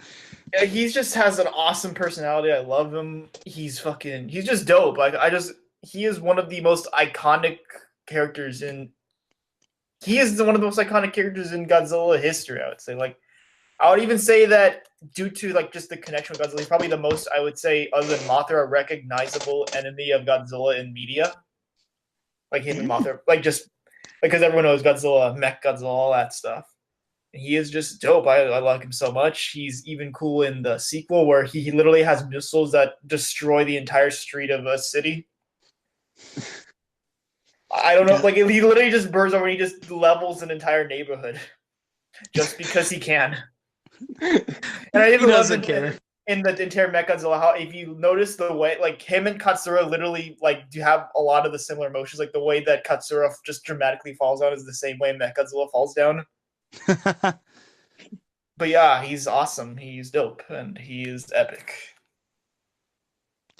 I cannot give my thoughts on him because he comes later in my list, and I believe does he now? Yep. So I'm gonna go ahead on my number 5. My number 5 is Showa Mothra. Originally, I had SOS Mothra on this list a long time ago, but after reviewing Mothra vs. Godzilla on my channel, I just kind of really fell in love with this incarnation of her. I just really love her characterization she has in the original Mothra vs. Godzilla, and Ghidorah 3-Headed Monster. In the original Mothra, she's more played off as just like animal who's basing itself off of instinct trying to get the fairies back, and that's really it. But in terms of like as a special effect, Mothra is just amazing to watch. Like just seeing like the larva form just mowing down blocks of Japan, and then soon making a cocoon on the Tokyo Tower, and then coming out as the imago adult form of Mothra. It's just something that I just really adore about her overall, and I also love her design, just especially like the design she has in the original Mothra and Mothra vs. Godzilla. I do prefer her larva design she has in the original Mothra more so than she does in the Godzilla movies at the time. But my favorite characterization of her is in Mothra vs. Godzilla, where to get this aging Mothra who is about to die and is about to give the candle is to give the torch to her children soon, you know. But the thing is her egg is in jeopardy due to a bunch of businessmen taking businessmen, I might add. Very based, but a bunch of did literally businessmen, nothing wrong. Businessmen taking, yeah, they even incubate it. They even did that. Like they put it in its own little thing and such. But they set up the egg and they have it there as like as a tourist attraction, all that.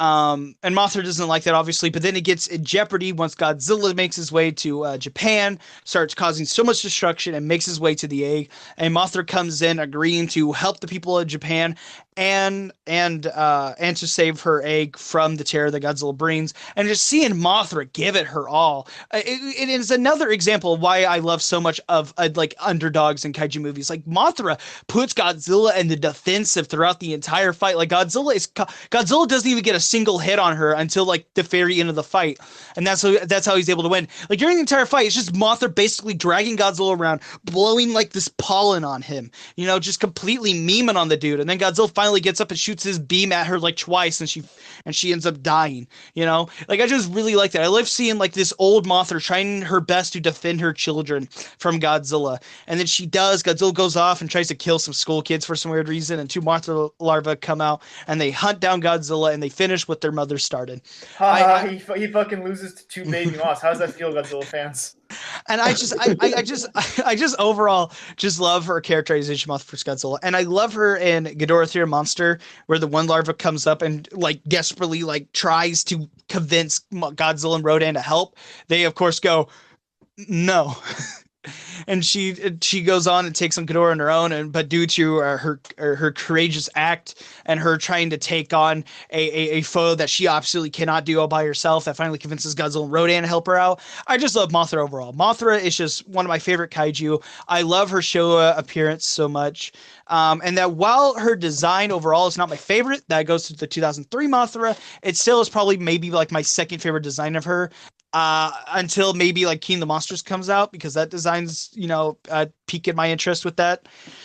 So overall, yeah, that's my number 5. Any of you guys got thoughts on that, on Mothra? Okay, so I actually posted a comment about this under Dillafello's review on Mothra versus Godzilla. I would say the reason why the matchup between Mothra and Godzilla is so iconic is that it essentially symbolizes the wrath of nature versus like the embodiment of like mankind's wrongdoings. Like in a sense, it's basically David versus Goliath, but David loses in this story. Mm-hmm. And I also want to point out how Mothra is actually like much larger than Godzilla.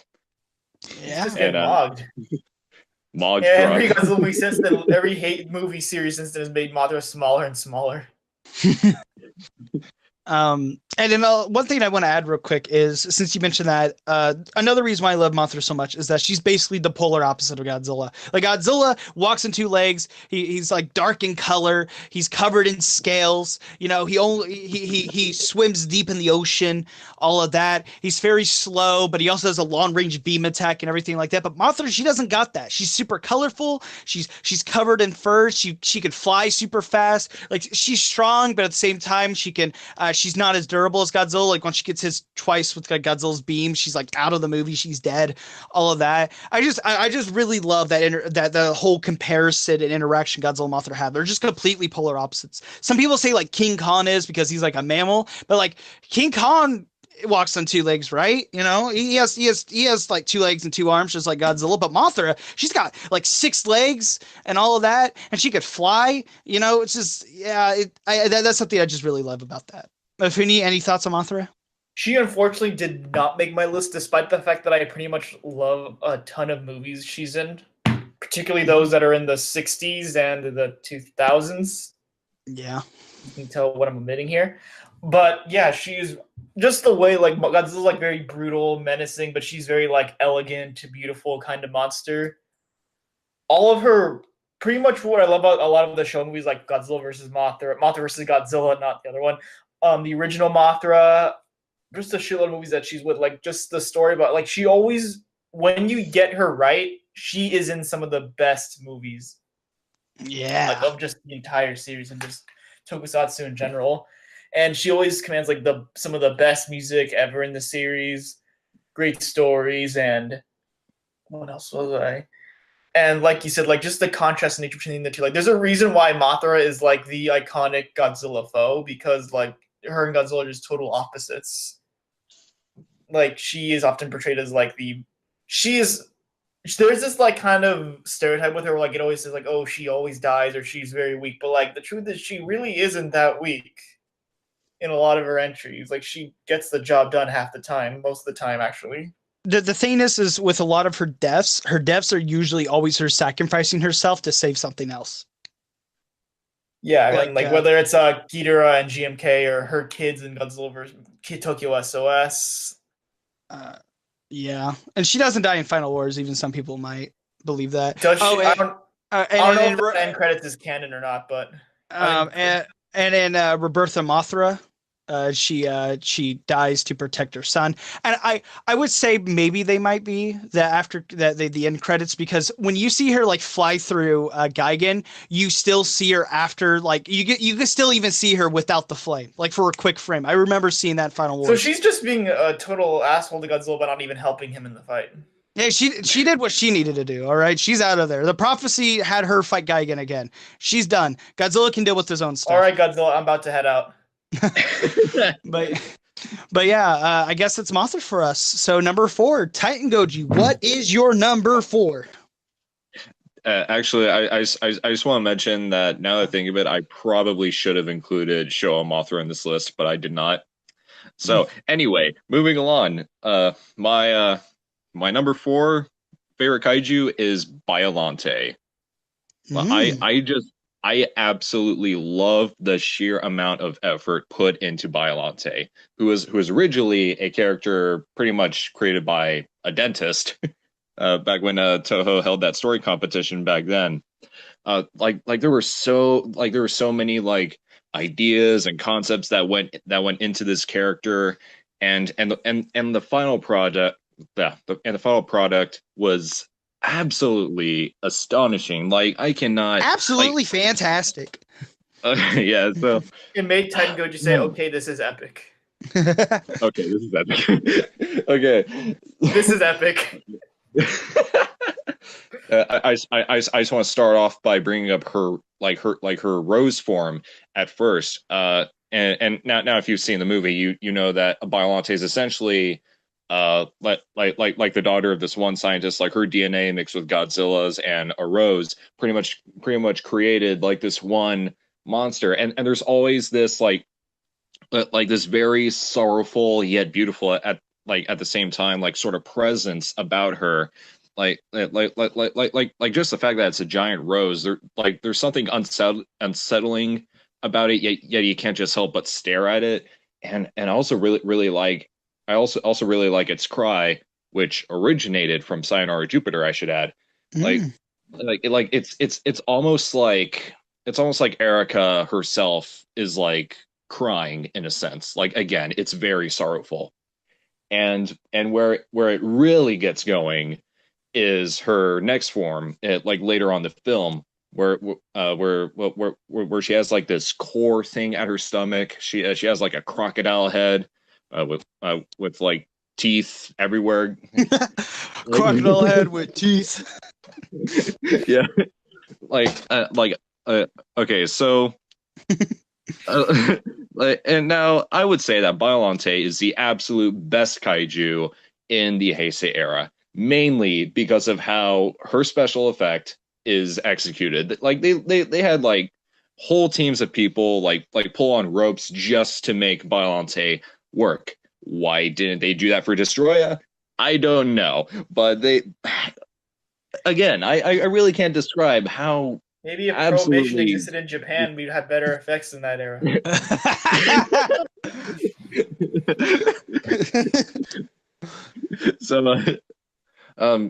So yeah, like Biollante was executed phenomenally in her debut film. So yeah. Not her Yeah. other films? Also, wait, what? You said her debut film, like she had any other movie.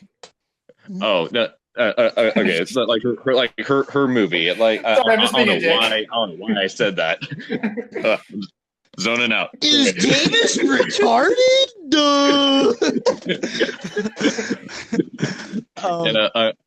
And also really like Biolante's connection with Godzilla in a way. Not just the fact that she's part Godzilla, but she also symbolizes the dangers and risks of scientific advancements in the same vein as the original Godzilla. Mm-hmm. So yeah, those are my thoughts on Biollante. My thoughts on Biollante? Saving her for later. Mafoony, your thoughts on Biollante? I was gonna say that even though Mogera is technically, I think, the only Heisei monster on my list that I had, I would say on an objective level, Biollante is the best designed and best executed just by how much effort went into her design and just the whole mythology behind her. Kind of like how you see the first form is like a rose, but as it starts to move more and more away from Erica's spirit, it becomes a lot more violent looking, and then it becomes the final form, which is it becomes a lot more like Godzilla than Erica in the final form. Mm. And I also want to say that if you ever look at the behind the scenes of Godzilla vs. Biollante, if you look at how much effort went into making that thing move the way that it did, it is just mind-blowing how much there were like so many piano wires on that set that you couldn't even see, that you don't see in the movie. I really like that charge she does. Yeah, like I think they made a whole segment about how they had to make that work and make it look just right. Yeah, and didn't they say that was like probably the hardest part with her? Yeah. Yeah, that was so. The one, and they went out of their way, and it looks good. It looks really good. She coming. Like before I add any more to her, I I remember appreciate that meme. before I add any more to her because I'm saving her for later. I remember when because I went over to a friend's house and I showed him 4 Godzilla movies: Ghidorah 3 Monster, Godzilla vs. Mechagodzilla, Godzilla vs. Biollante, and Final Wars. And I remember when we finally got to Biollante, he was like and mainly in her second form, he was like, holy shit, that looks so cool. Like his mind exploded on how amazing Biolante looked. Like he even like on his Snapchat story, he had to record it because he was completely like dumbfounded at how good she looked. And it made me so happy because I like usually people make fun of Godzilla stuff for like its goofy effects, all of that. It's like, oh, it's just a dude in a suit. But if you straight up are able to make some guy who has never really watched a Godzilla movie ever in his life completely like have his jaw drop over how amazing a special effect is in a Godzilla movie, just sees that you got something, you did something great there. You executed something great. Good job, Coach. I wish you could have kept that up. I wanted to make that joke, but I didn't know if I could find a relevant way to do it. But yeah, she's epic. But yeah, I guess that's Biollante. Mafoony, you're number 4. And number 4? Mhm. Okay, now this is only due to the fact that Dill said that I had to basically separate versions. But number 4 is Anguirus from the Millennium series by virtue of the fact that he is Anguirus and therefore he is epic. But this version is just fuck. How can I even talk about this without spoiling what I'm gonna say for the next one? Like, he's cool, he's dope. I know some people don't like this version compared to the original one, which I mean, obviously, I'm gonna pick the original one. They made him look like a dog. I say my one gripe with it is the fact that the nose horn is much smaller, but I like the fact that he really puts up a fight against Godzilla in this one. Granted, due to the fact that he fights with 2 other monsters, Godzilla kind of just uses those monsters to just fuck everyone up. But I think he's awesome. They added that cool little ball effect that started from a Godzilla video game, and it's cool. His design's cool. I have quite a few figures of that version, actually. He's probably the most common, affordable version out there, I think, at this point. No, I went on eBay. No, Mafoony, you're telling a lie. So I don't care. I'll do it. I'm gonna inflate the market. I'm gonna modify the market myself. I'm gonna pull some strings. But yeah, he's cool. He's epic. I was so happy. I remember when I was a kid, I was so fucking happy to see him, Gigan, and King Caesar all return for Final Wars. And I was satisfied with the fact that they actually got significant roles in the movie. Hetero fans blown the fuck out. Shut up! I hate you. Cope. No, shut up. The fact that a monster like King Caesar gets to be the freaking leader of Anguirus and Ronan because Kimura liked them the best, and then Hetero just gets one scene, and it's epic. I'm gonna beat the shit out of you. Yeah, I think he's dope. He's awesome. I like him a lot, and he would have been higher if I got to keep them all in the same versions. They're not that much different, but here we go. So yeah. Oh well, okay, whatever. These are my rules. All right. My thoughts on Anguirus 2004. He's not on my list, but I always dug him. He was I'm not sure if he was my first like introduction to the character, but I think it was, and I really, really just dug his overall aesthetic. But I will say this: there are some gripes I had with the design. Like he does kind of come off looking like a dog, and I would say my biggest gripe with it is that his like teeth compared to Showa are much more smaller. Like they're no longer like they no longer has like the huge veins that Showa had. But overall, I really like this design. I like the overall aesthetic. Black and yellow. And I love the fights he has with Godzilla, and I love the scenes he has when he's destroying Shanghai. That was really fun. Anguirus' scenes get redacted from Chinese version of Godzilla Final Wars. But yeah, I really do like Anguirus 2004. But he's redacted. But yeah, that's my thoughts. TitanGoji, your thoughts on the guy? Oh, just 2 things I want to add to what Dill said. About the whole, what was the thing? Like, I think that whole thing about him not having teeth, that could be a major reach, but that could be a reference to the fact that Kitamura's obviously favorite Godzilla movie is Godzilla versus Godzilla 74. And that was actually the one show version that didn't have the fangs, so at that point the suit was kind of falling apart. So Megalon. Megalon didn't have the fangs either. Yeah. In the very beginning. Yeah. Also, what dogs have you been looking at if he looks like a dog? I'm sorry, he just comes off as it. Like, he looks way more mammalian than he did in his other incarnations. Plus, Okay, I'll allow he's it. all I'll allow force. Go ahead, TitanGoji. It's the Anguina, sir. That is the worst dub. That is the worst dub line in the whole movie. And I actually was okay with that dub for the most part. So, I really dig this Anguirus design as well. And to those who say that he looks more like a dog, I would say that's a compliment because dogs are fucking awesome and epic. Oh yeah, man's best friend, and Anguirus is Godzilla's best friend in Showa. So TitanGoji is a furry, confirmed. All right. No, I'm not a furry. He was Godzilla's best friend so much that he, King Caesar, and Rodan were the only ones he didn't completely murder. But that is a deleted part of the movie where Godzilla does completely murder them. And Show told me, I was like, whoa, the suits cost a lot of money. We can't do that. Not even in like a PG-13 movie. So yeah, that's those are my thoughts on Millennium Anguirus. And also really like the role thing he does. Yeah. Now on to my number 4. My number 4 is Showa Gigan. I love the hell out of Gigan, and especially the Showa series.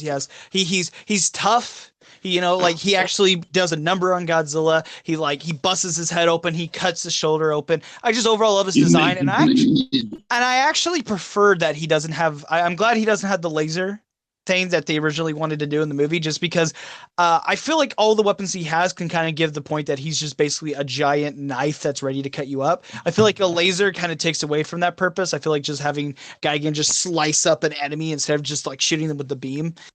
But yeah, I just really dig Gigan. I love the green and gold on him. Like I love the scales he's got going on his body. I loved his like hooked feet, claws, the chainsaw in his gut. Like I like the more organic look of this more so than Millennium. Like Millennium I like because it's more of a cybernetic robotic look to the character, but I like this one just a bit more because it's just a bit more organic with that cybernetic-esque look to it. I also dig his visor in it a lot.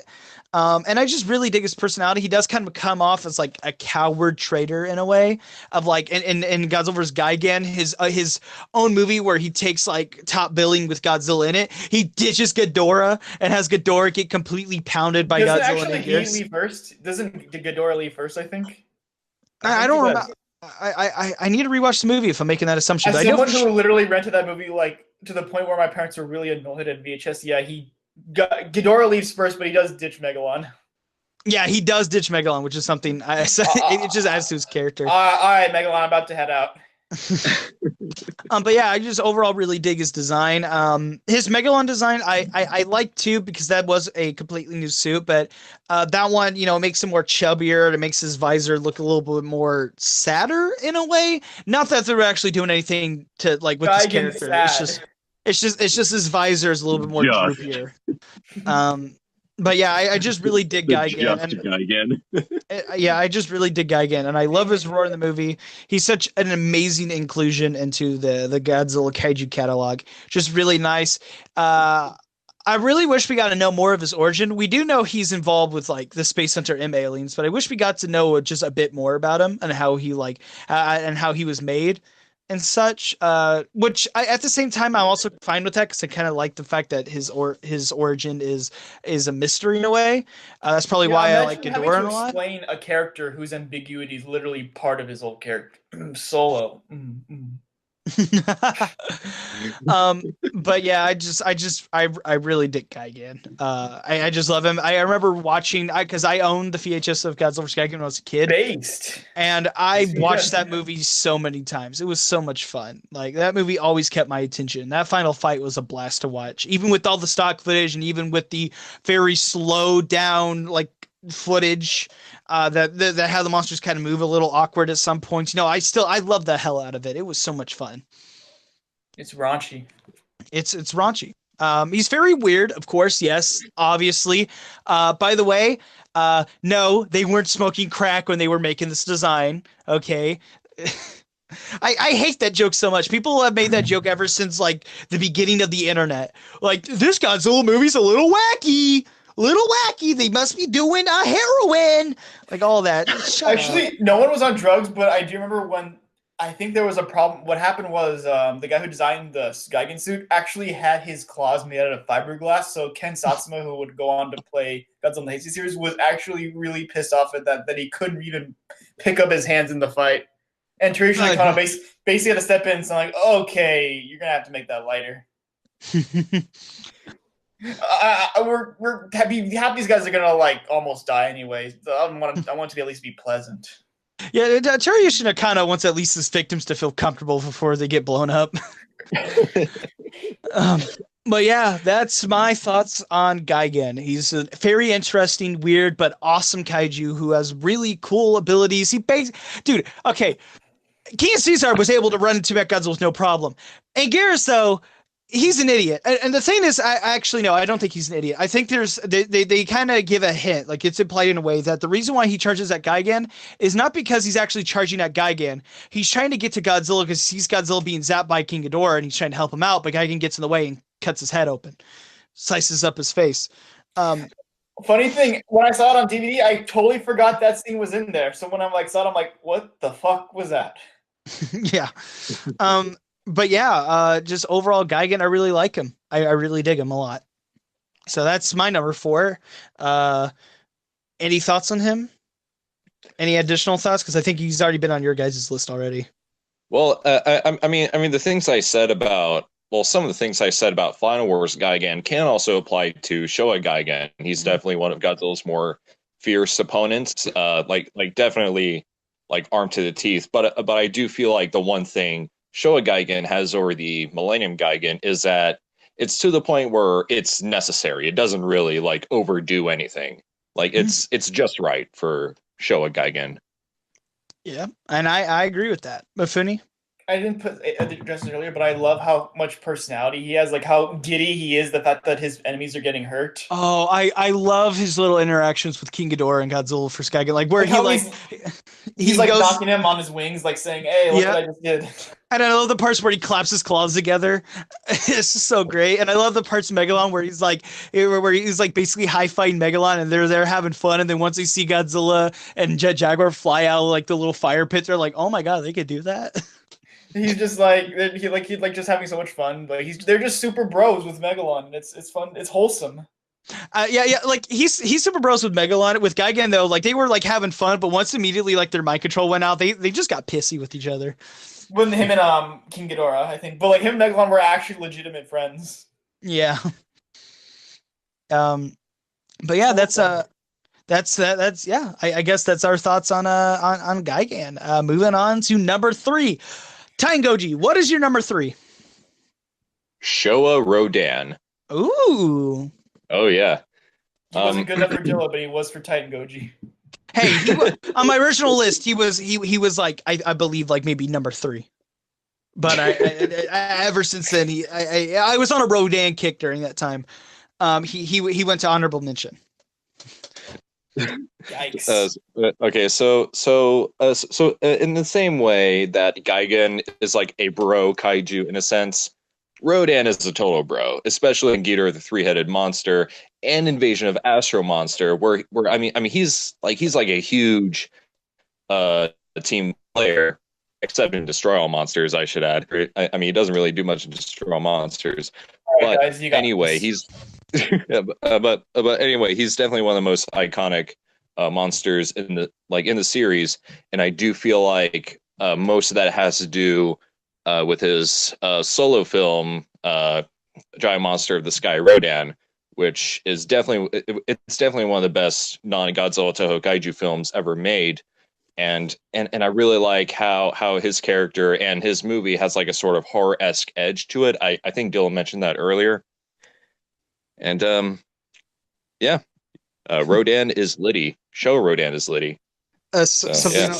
something you want to add with Rodan that I really like, especially in Ghidorah 3 Monster, is that one scene where they're taking on Ghidorah and Rodan lands on the ground just to let Mothra get on his back. It was like the cutest, most wholesome thing you would ever see in a kaiju movie. I love that so much.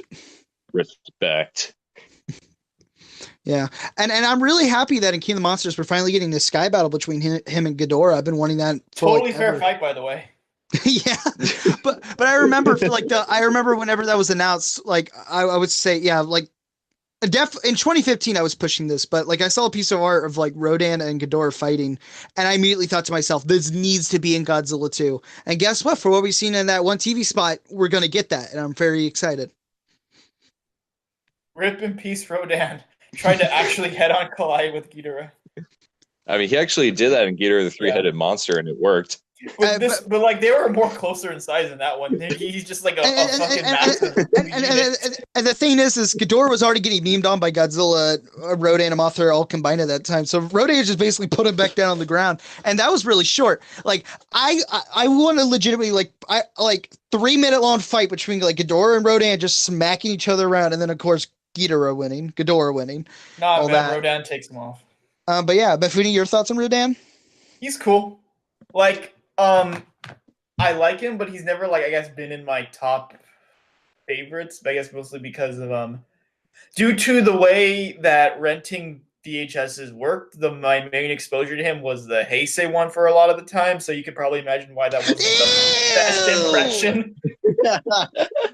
But it got better when I actually watched movies like Ghidorah the Three-Headed Monster, Monster Zero, and Final Wars, where he's treated a bit better, and he's probably in one of the most iconic scenes in Final Wars, and one of the most iconic scenes in the entire Godzilla franchise, involving a certain scene involving New York City.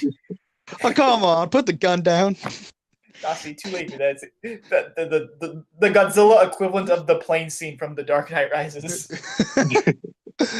That was classic. I'll blow your ass all the way back to Jersey. And like I said before, go for it. Megaguirus had to Shut the walk. hell up, you drunk. Megaguirus had to walk with that CGI before Rodan could finally run with it. Yeah. No more kites on this fucking thing. But yeah, I guess. Shit. It's a big birdie headed for us. We better get out of here.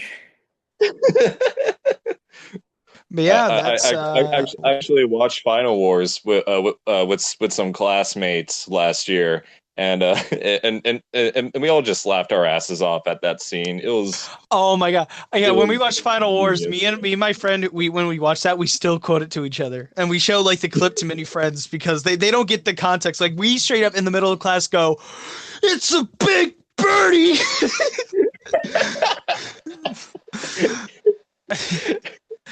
It's so great. I'm so glad I showed him those 4 movies. But yeah, I guess we're done with Rodan. Mafoony, your number 3. Okay, this is gonna be pretty epic. He's been mentioned here, I think, twice before, but my number 3 is Millennium Gigan. Now, I love Showa Gigan a lot, but I just want to say that Millennium Gigan was probably the most prominent example of something being an edgier redesign that actually worked 100% of the way. Like it, some people say he's too crazy and exaggerated, but for me, that works perfectly with his character. Thanks to Yoji Shinakawa.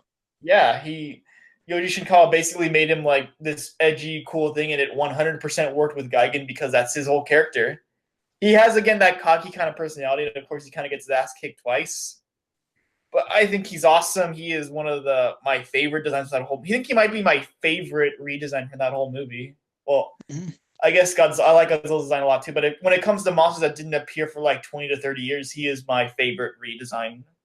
He's probably my second favorite redesign from the Millennium series overall. You can probably guess what my number 1 is, but basically, yeah, he is epic. He is awesome. I prefer the original over the chainsaw upgrade, but I like the chainsaw upgrade just fine. And I am still pissed off that the monster arts of him is literally like 300 plus almost any time you go you try to find with the complete set. You will probably look for it for like 300 at least. Yeah, that's really sad. This is sad. Can we please re-release it? But I would say one thing I really like about Millennium Gigan, since I already kind of gave my thoughts on him multiple times. Um, one scene I really like is when Monster X is holding Godzilla down and Gigan's like Oh takes the yeah. That was chainsaw epic. and it hits Godzilla in the chest and Godzilla's like, oh god, oh no, ah. And And then then he just and then Godzilla turns around and he like escapes and then like Gigan ends up like hitting Monster X in the back. Like I always love that so much. I always it's did. like, whoa, man. I'm like, oh, sorry, dude. Sorry, my dude. And I didn't mean to completely destroy your spinal cord. I'm sorry. My bad, bro. And also, I feel like if I feel like that was supposed to have a lot more blood, but they're like, whoa, we can't have got him like have a giant blade chest. Not even in the PG-13 movie. um, but yeah, I think that's it for Gigan since we all three already kind of gave our thoughts on him. Um, but now on to my number three. My number three is Biolante. Biolante was another one of those kaijus that I was first introduced to at a young age. I owned the VHS of the movie, and I remember watching it so many times. And Biolante was so Thank you, Harvey awe-inspiring to me. Weinstein. Is that too far of a joke? I don't know. I'm keeping a lot of the jokes in. Oh but my god. Oh lord. but I really love Biolante. I love her design. I love her roar. I love the theme that we hear of her. I love her origin. I love her character. There's so many things I love about Biolante. She is definitely, like I mentioned earlier, a special effect brought to life. This special, like her overall, impressed me so much when I was watching this movie, and of course, my friend when I showed him it. I really love just Biolante so much. She's definitely what I think what she definitely set a standard for the Heisei movies that none of them besides maybe the Gamera, well, definitely the Gamera Heisei era could even like be around that same level in terms of quality. Um and such, but I just really dig Biolante. I really love the more tragic side of her with Erica's spirit inside of her because Shirogami put her DNA and the rose and with Godzilla's DNA and then mixed up and it made this creature that was a combination of Godzilla. It was a mix of Rose and Godzilla and all that. And Erica, and that just it added character to her. It didn't just make Biolante this giant Rose who just like, oh, she's pretty and she's gonna fight Godzilla. Like, no, you actually cared about her. She was sympathetic and such because you could kind of feel like she was in pain in a way, like she didn't. It's kind of hard to describe it exactly, but it's more like she felt like maybe in a way she was like he mentioned earlier, like she was crying with her roar, even though she was kind of calling Godzilla too. One little touch I liked with the rose form is that whenever you see it, you can see her rose, like her rosebuds, slowly like fold out and blossom throughout her rose form, which is something I really like. And I really dig her roar too. It was basically like a whale roar, but I really like the modifications they did to it and made it like kind of like unnerving but beautiful at the same time. That goes with their design as well. Because see this giant rose, right? And if it was just a giant rose, that would have been fine. But then they added like a little mouth in the center that gives that unnerving creature-esque look to her that I really, really dig. And of course, her second form looks absolutely amazing. It brings in Absolutely fantastic. yes, Mafoony. It adds more of the Godzilla-esque features to her design with like the spines in the back and her more reptilian jaw that Godzilla has and such. And she actually has eyes in that form as well. And all her tendrils with the multiple mouths is also cool. And she is definitely like 100% one of the best special effects you probably will ever find in a Godzilla movie ever. And I also really dig her abilities because she didn't have a beam, which most Heisei kaiju did. She just had like this pollen she shot out of her mouth Just that like vomiting on sprayed onto Godzilla. And plus, she pierces Godzilla's shoulder and his hand. Like that is insane. Like when I was a kid, I was shocked by that. I was like, oh, holy shit! Traditional Godzilla violence. Yeah, it was pretty awesome. And I gotta say this, I gotta flex a little bit. You know how those DVDs and Blu-rays of Biolante are out of print? Well, I remember back in 2013, I got my Blu-ray for $1. So I don't mean to flex, but yeah. But overall, You should have got two, so you could sell one for like $90. But yeah, I just overall Dang it, really, Dylan. I overall really really love Biolante's look and design she has in the in Godzilla vs Biollante. She's definitely one of my favorite kaiju out there. Um, which is probably the reason why I find Godzilla vs Biollante one of the most rewatchable Godzilla movies in my opinion, because of her overall. She's such an awe-inspiring effect. That I believe many kaiju after her should follow in that standard she set up. So overall, yes, that is my number two. You guys already talked about her. I thought she was So number 3. uh, Yeah, this is number 3. oh, okay. Well, we already talked about her, so we're gonna move on to number two now. TitanGoji, what is your number two? Showa Mechagodzilla. Mm-hmm. Oh damn! Now I think I know who's number 1 now. Yeah.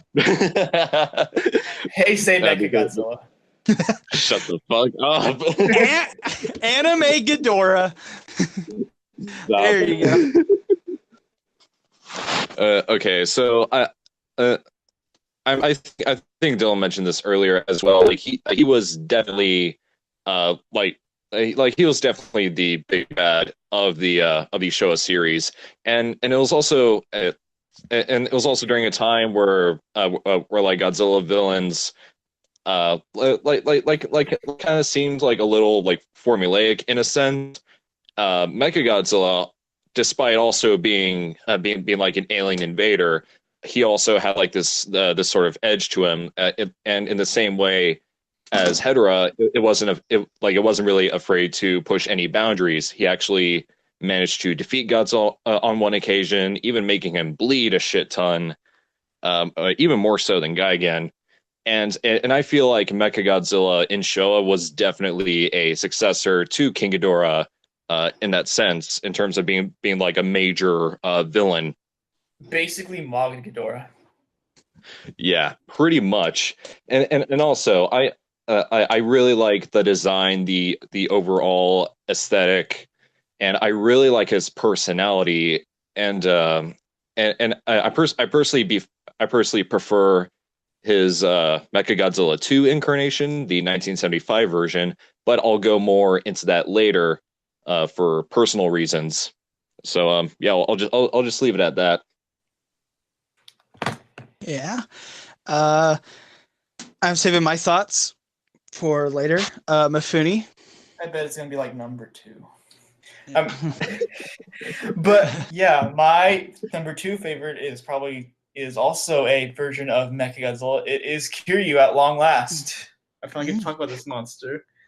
Basically, like I said with Gigan, where I implied that there was one other monster I feel was like the best updated version. Kiryu is, in my opinion, the best update probably of any monster ever. I think just because he captures so much of what made the original look good, while at the same time updating it to make it completely a unique thing. Like he has the sharp edging, he has the edges and all that stuff of the original one, but brought it into the 21st century a lot better, or like brought it into the modern times a lot better, I think, than the other versions did.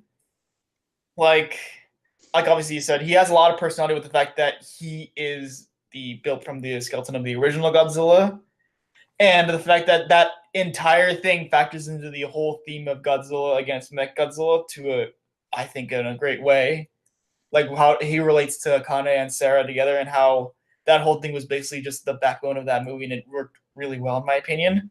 And also like how he actually has a relationship with the thing piloting him. Like Katsura and Mechagodzilla 2 have a sort of thing like that too, but I feel like Titanosaurus and her had a better kind of bond than her and Mechagodzilla. But Akane and Kiryu have a really good relationship with that too. A really good relationship with the way it's developed and the way they kind of relate to each other. It's obviously not like super explicit, and like I don't know what would you say as an example of it being really like a really kind of explicit relationship like this, where it's like they have to explain everything, and like they make it so like I don't know, he says goodbye to her at the very end of the movie. Like they didn't do anything like that. But yeah, he is a great design. I prefer as many people would know, I prefer the original version of Kiryu as opposed to the other one, just because I like the contrast between the purple and the silver coloring of him, to the point where I have literally 2 monster arts of that Mechagodzilla, both the original and the updated version.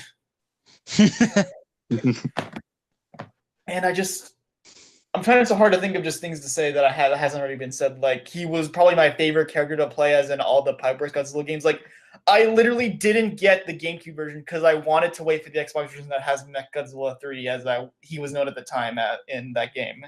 And I think he was the first monster I played as in that game. And he's just awesome. His movie's awesome. His design is awesome. His music is awesome. That's how I Dare you read say it. epic? Yeah, and how like what I actually read in an interview, like Michiru Shima basically his theme was basically his melody was a reverse of Godzilla's melody, so that was really cool too. Mm.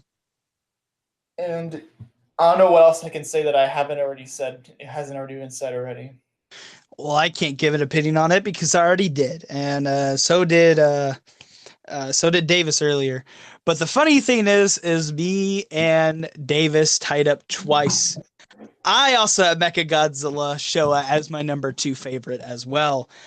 I love the hell out of this guy. He had so many fun memories with this version of Mechagodzilla. So much. I just love his personality, his fierce combat he has with the other monsters. Like this Mechagodzilla straight up did not care. If he was given a command, he's going to do it, and he's going to figure out a way to execute it the best way possible. This dude was a nihilistic killer. He just did not care, and I love that so much. His arsenal, the finger missiles, knee missiles, toe missiles, the missiles that came out of his mouth, the eye beams, the little like lightning thing that came out of his stomach, and his head turning around to form a shield. That is so awesome, and I love that so much because it shows so much creativity and effort was put into revolving finger missiles. Revolving finger missiles. Weapon.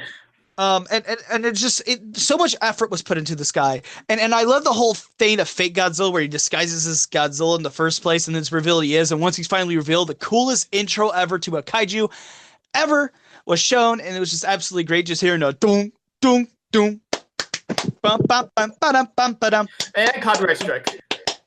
It's just I love that theme so much, and they just show him off all the time. Show him that Godzilla just mogged the Terminator like 10 years. Yeah, he did. Sorry, James Cameron, but you're kind of out of touch. You're out of date. You're old news, buddy. Get out of here. Mechagodzilla did it first.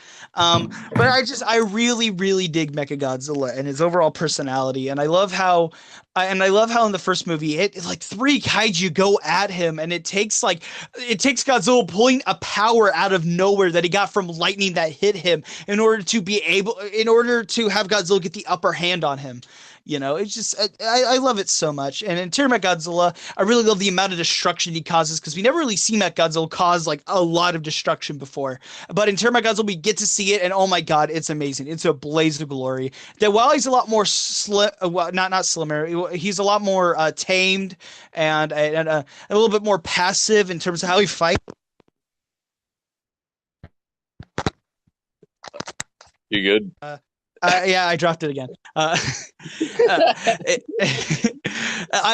love. Yeah, he's a lot more tamed and passive in that, but I still love many of the fights and scenes we get of him. Like I love the part where the helicopter, that zapping Titanosaurus, and Mechagodzilla turns to it, and he's about to shoot at them, and he turns his hand sideways, and then Godzilla busts out of the dirt. Mechagodzilla instantly turns around, and Godzilla hits it with the beam. Mechagodzilla basically reacts, going "ah!" and falls over.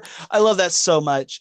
Just so much personality, so much fun creativeness that comes to this character just makes both of his movies so rewatchable. You know, yeah, he might be a little goofy, but that just adds even more to just how much fun Mechagodzilla is. I love the hell out of Showa because it's so much fun. Jan, get with it. So that is my number 2. Now on to number 1, TitanGoji. Who is your number 1? Titanosaurus. Very, very surprising choice from TitanGoji to pick Titanosaurus. Yeah. Wow.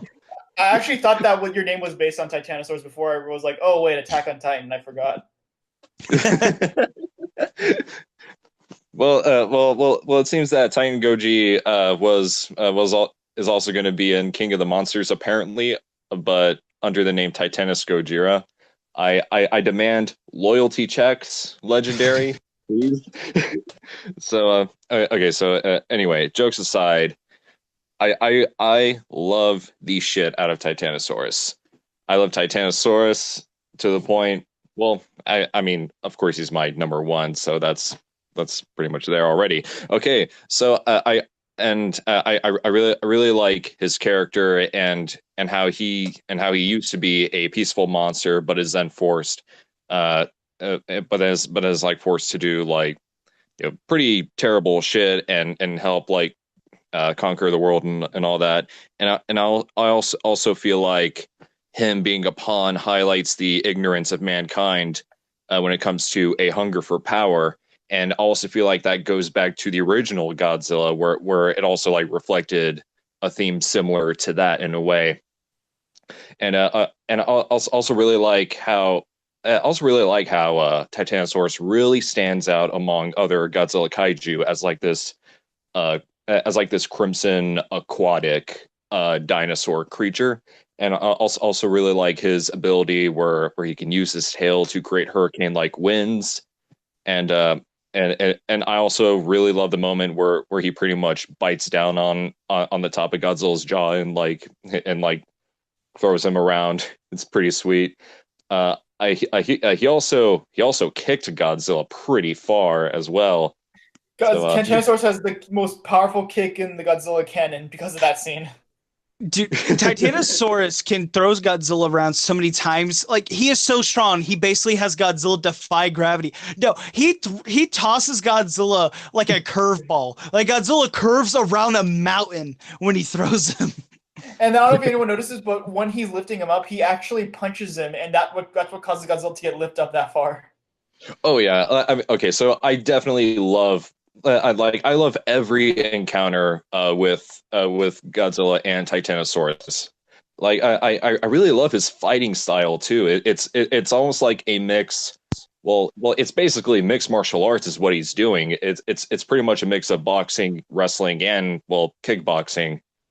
And and the reason why I ranked Titanosaurus and Mechagodzilla so high is because The Terror of Mechagodzilla was the very first Godzilla movie I ever saw as a kid. I feel like I owe so much to that film that I can hardly comprehend it. Like it's easily one of my all-time favorite Godzilla movies because of that reason. And Titanosaurus was the one kaiju to like stick out from that film, as opposed to like Godzilla and Mechagodzilla and all that.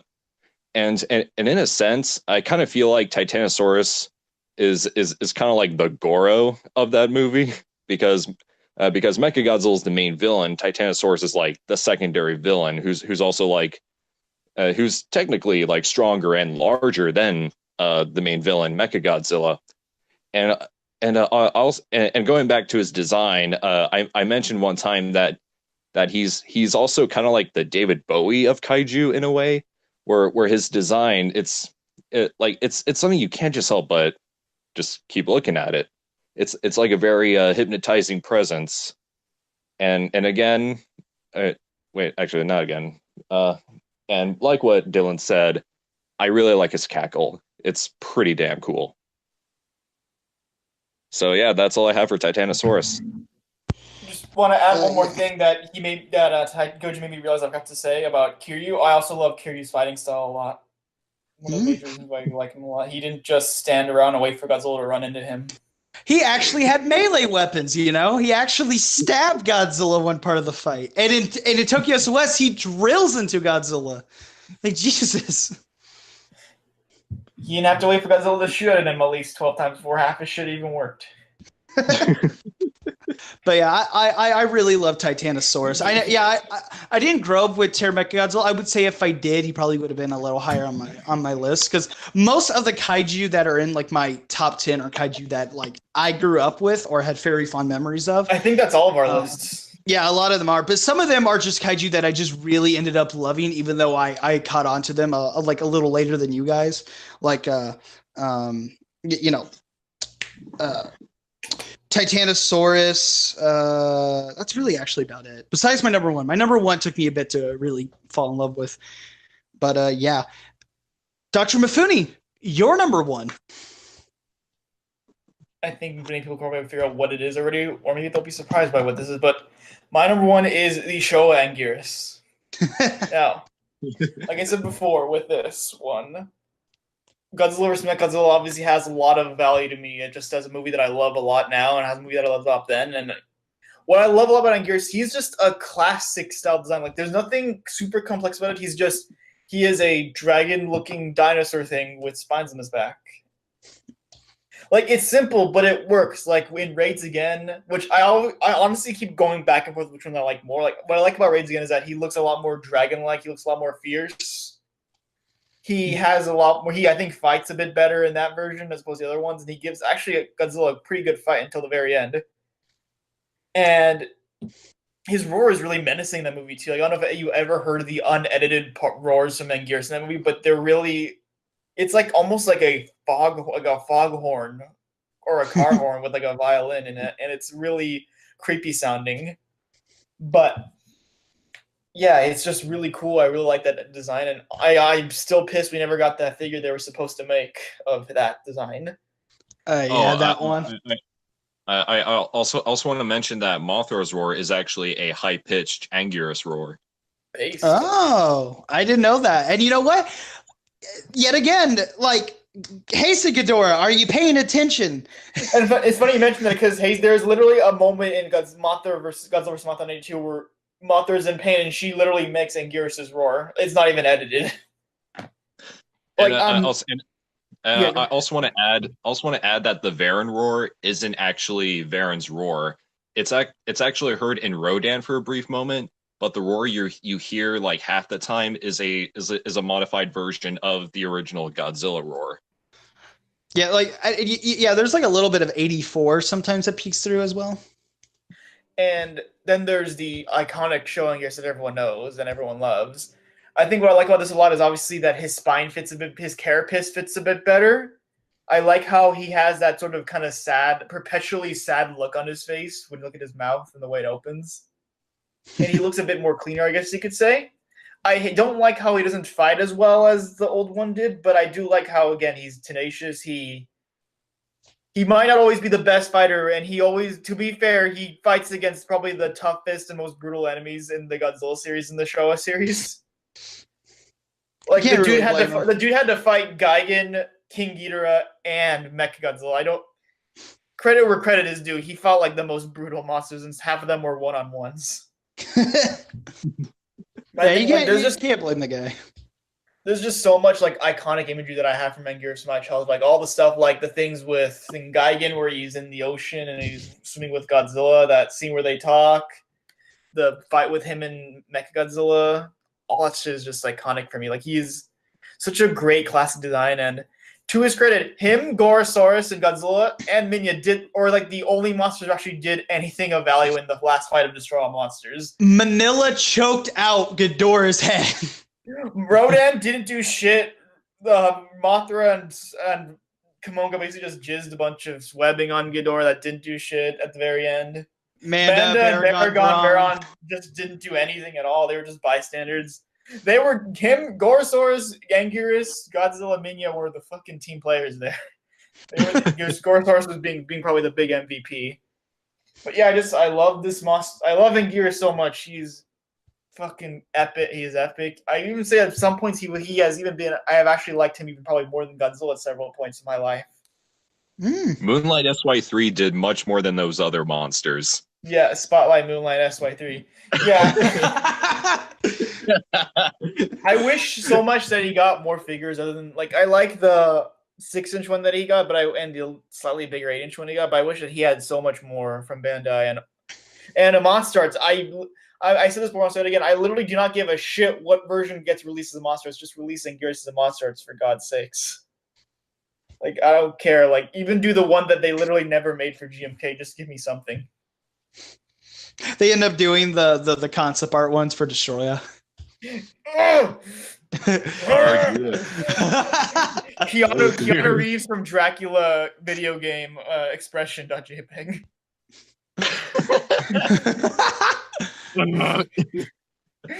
But yeah, I love him so much. He is based. I like him so much. He is adorable too. He's cool. He's epic, and he's my number one. I think, like Dylan pointed out, a lot of our number ones are probably monsters that have been with us through childhood. Funny Or thing is my number one was something that while I did like as a kid, I never grew up on this movie. It took me like I would say till 2014 maybe for me to finally watch the movie he was in. And I gotta say this, watching that movie and finally getting a good understanding of how he looks, how he moves, the powers he has, I absolutely fell in love with him. I love the hell out of my number one monster, Hedorah. I don't Hedorah. know how I didn't figure that out until now. Hedorah is absolutely just amazing in my opinion. He's probably the first ever like truly creative and out there kaiju ever for like Godzilla. Like I understand like some of them are obviously like creative and such, but all of them are kind of already based off things that like exist. You know, like Godzilla's based off like a dinosaur, Rodan's based off a pterosaur, Mothra's a moth, Ghidorah is based off dragons, of course. Wait, but like Hedorah, like Beast Wars. treaded on whatever. But like Hedorah's really the first one that comes in and just says, "Hey, look at me. I'm something different. You guys have never seen something like this before." And just I just overall love Hedorah's designs. I love how he evolves throughout the film. Like I love how he first starts as a little tadpole, and then you see him as like human size, and then he goes into like the four-legged one that walks on land, and then he turns into a flying form that completely like beat like murks Godzilla in the first encounter he has with the flying form, and then he meets up with a bunch of hippies on an island and goes to perfect form and kills all the hippies as you do. As you do. And I love how interesting and just overall how Hedorah works. Like this is the first time we ever got a kaiju like that. This is the first time we ever had a kaiju who changes throughout the movie. He's never the same throughout. He's never just big Hedorah throughout the movie. He changes throughout. Like there's a build up to what he looks like. Like I remember one scene where they're showing off all his forms like through little pieces of art, like this form, this form, this form. What's the next one? And the next one is what we see at the final fight with him and Godzilla. And I just absolutely just adore it. I love how the head move. The head reminds me of how of an owl head. Of how the eyes never move, but the head does. That's what it reminds me of when Hedorah moves his head around. And also, of course, Hedorah's eyes looking a little bit like a female genitalia. You know, you can say vagina. I'm pretty sure. Vagina, but I don't know. A little female genitalia seems a little bit. Gosh, Dylan, you're such a prude.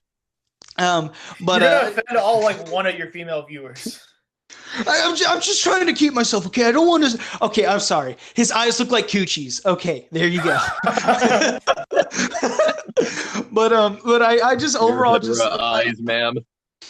I just really like the design. I love how like pieces of him look like it's like drooping down and such. Like how his hand looks like any moment now the pieces of like his body's gonna drip off or fall apart. And I this suit's so massive. Like you could definitely tell the suit actor inside of it was like just having so much work to go with. He's basically playing this massive suit, but man, he works his heart out and he's able to make Hedorah come to life on the big screen. Hedorah is absolutely amazing. I love him. His abilities, he can shoot a laser out of his eye. He can fly around, have sulfuric acid come out, basically dissolving people to bone, and having Godzilla even like gasp for air at a moment. He even takes out Godzilla's eye and burns his hand during the fight. Like this is the first time like we actually ever see Godzilla legitimately get hurt. Like Godzilla has one of his eyes closed and one of his hands is to bone at the end of the movie. And Hedorah's extremely hard to kill, Like there's a point where Godzilla acts like he's finished with Hedorah, and then Hedorah just jumps out of his dead carcass as like a smaller form and tries to get away. And this is where Godzilla starts to fly for the first time, which is a crazy but awesome scene.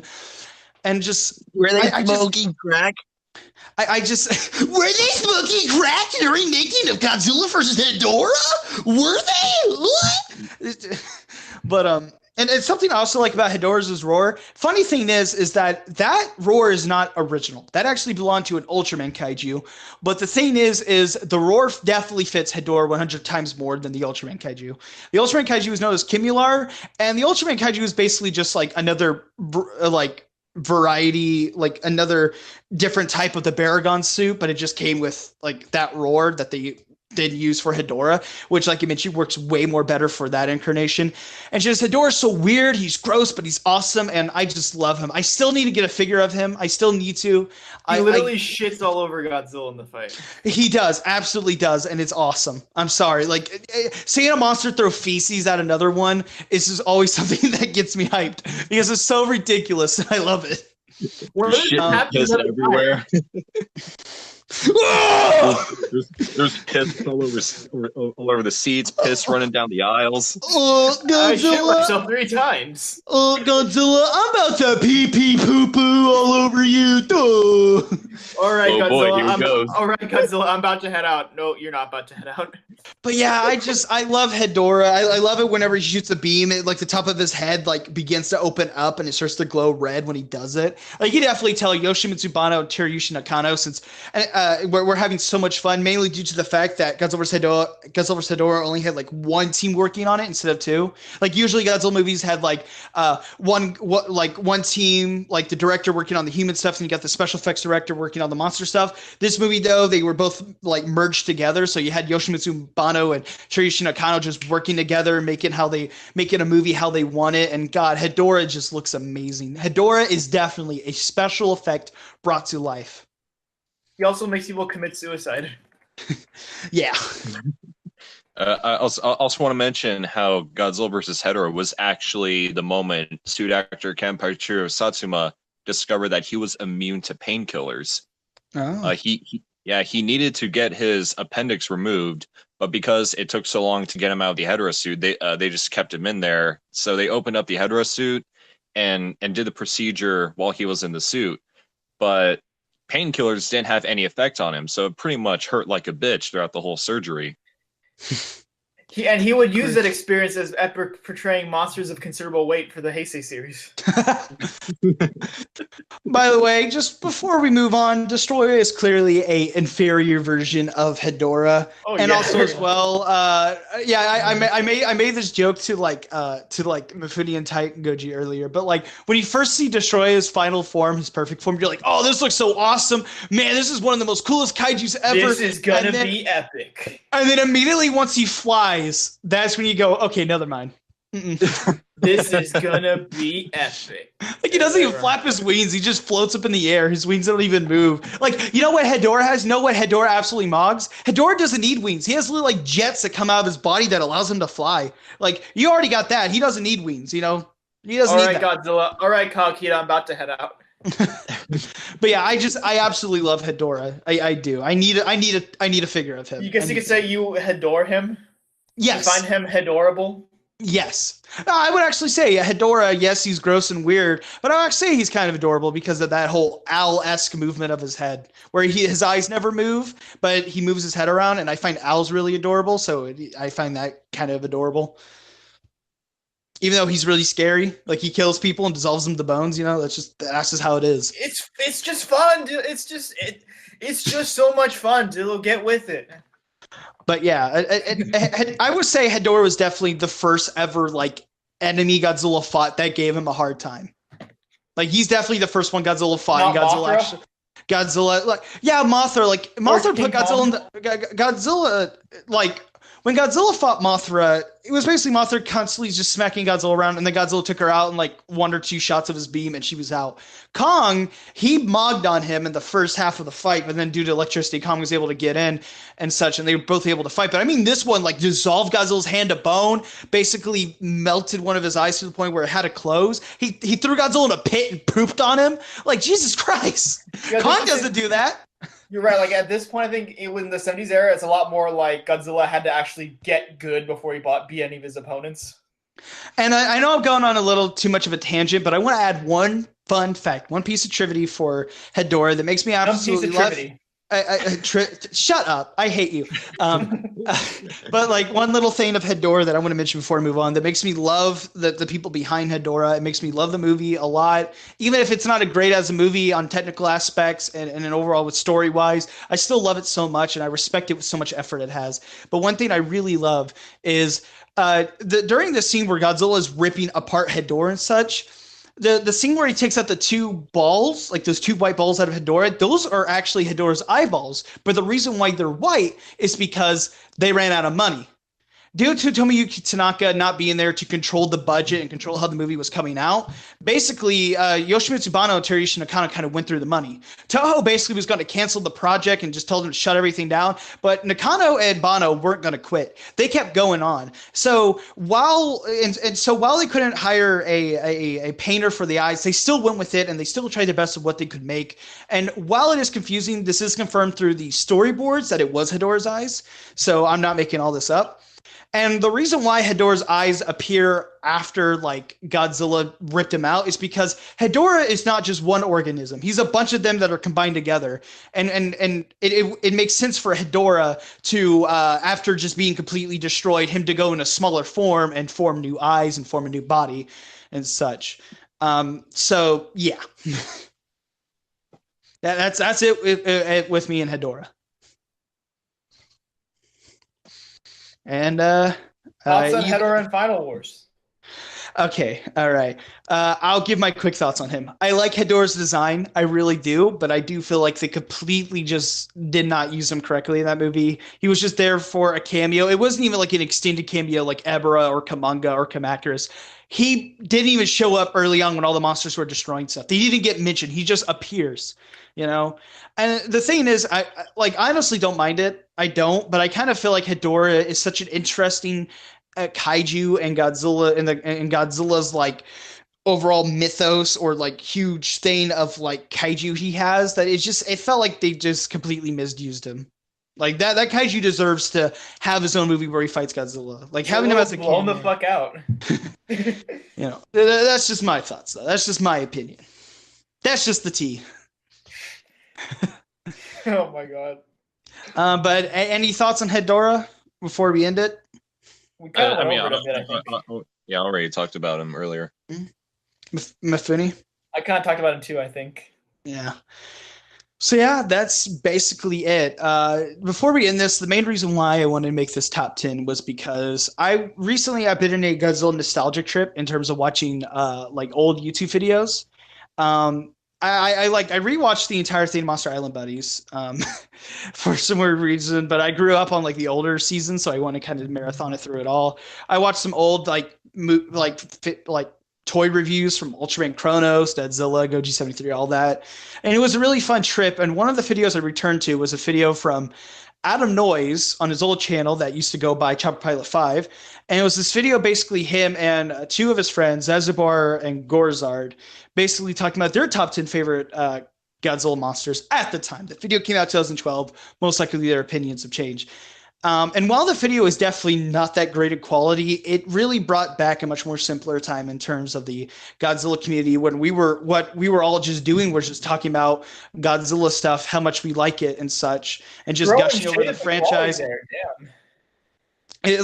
Doing all of that instead of making like terrible clickbait videos, news videos. Like, I'm really happy the Godzilla fan base has grown, but it's kind of got to the point where it's so oversaturated.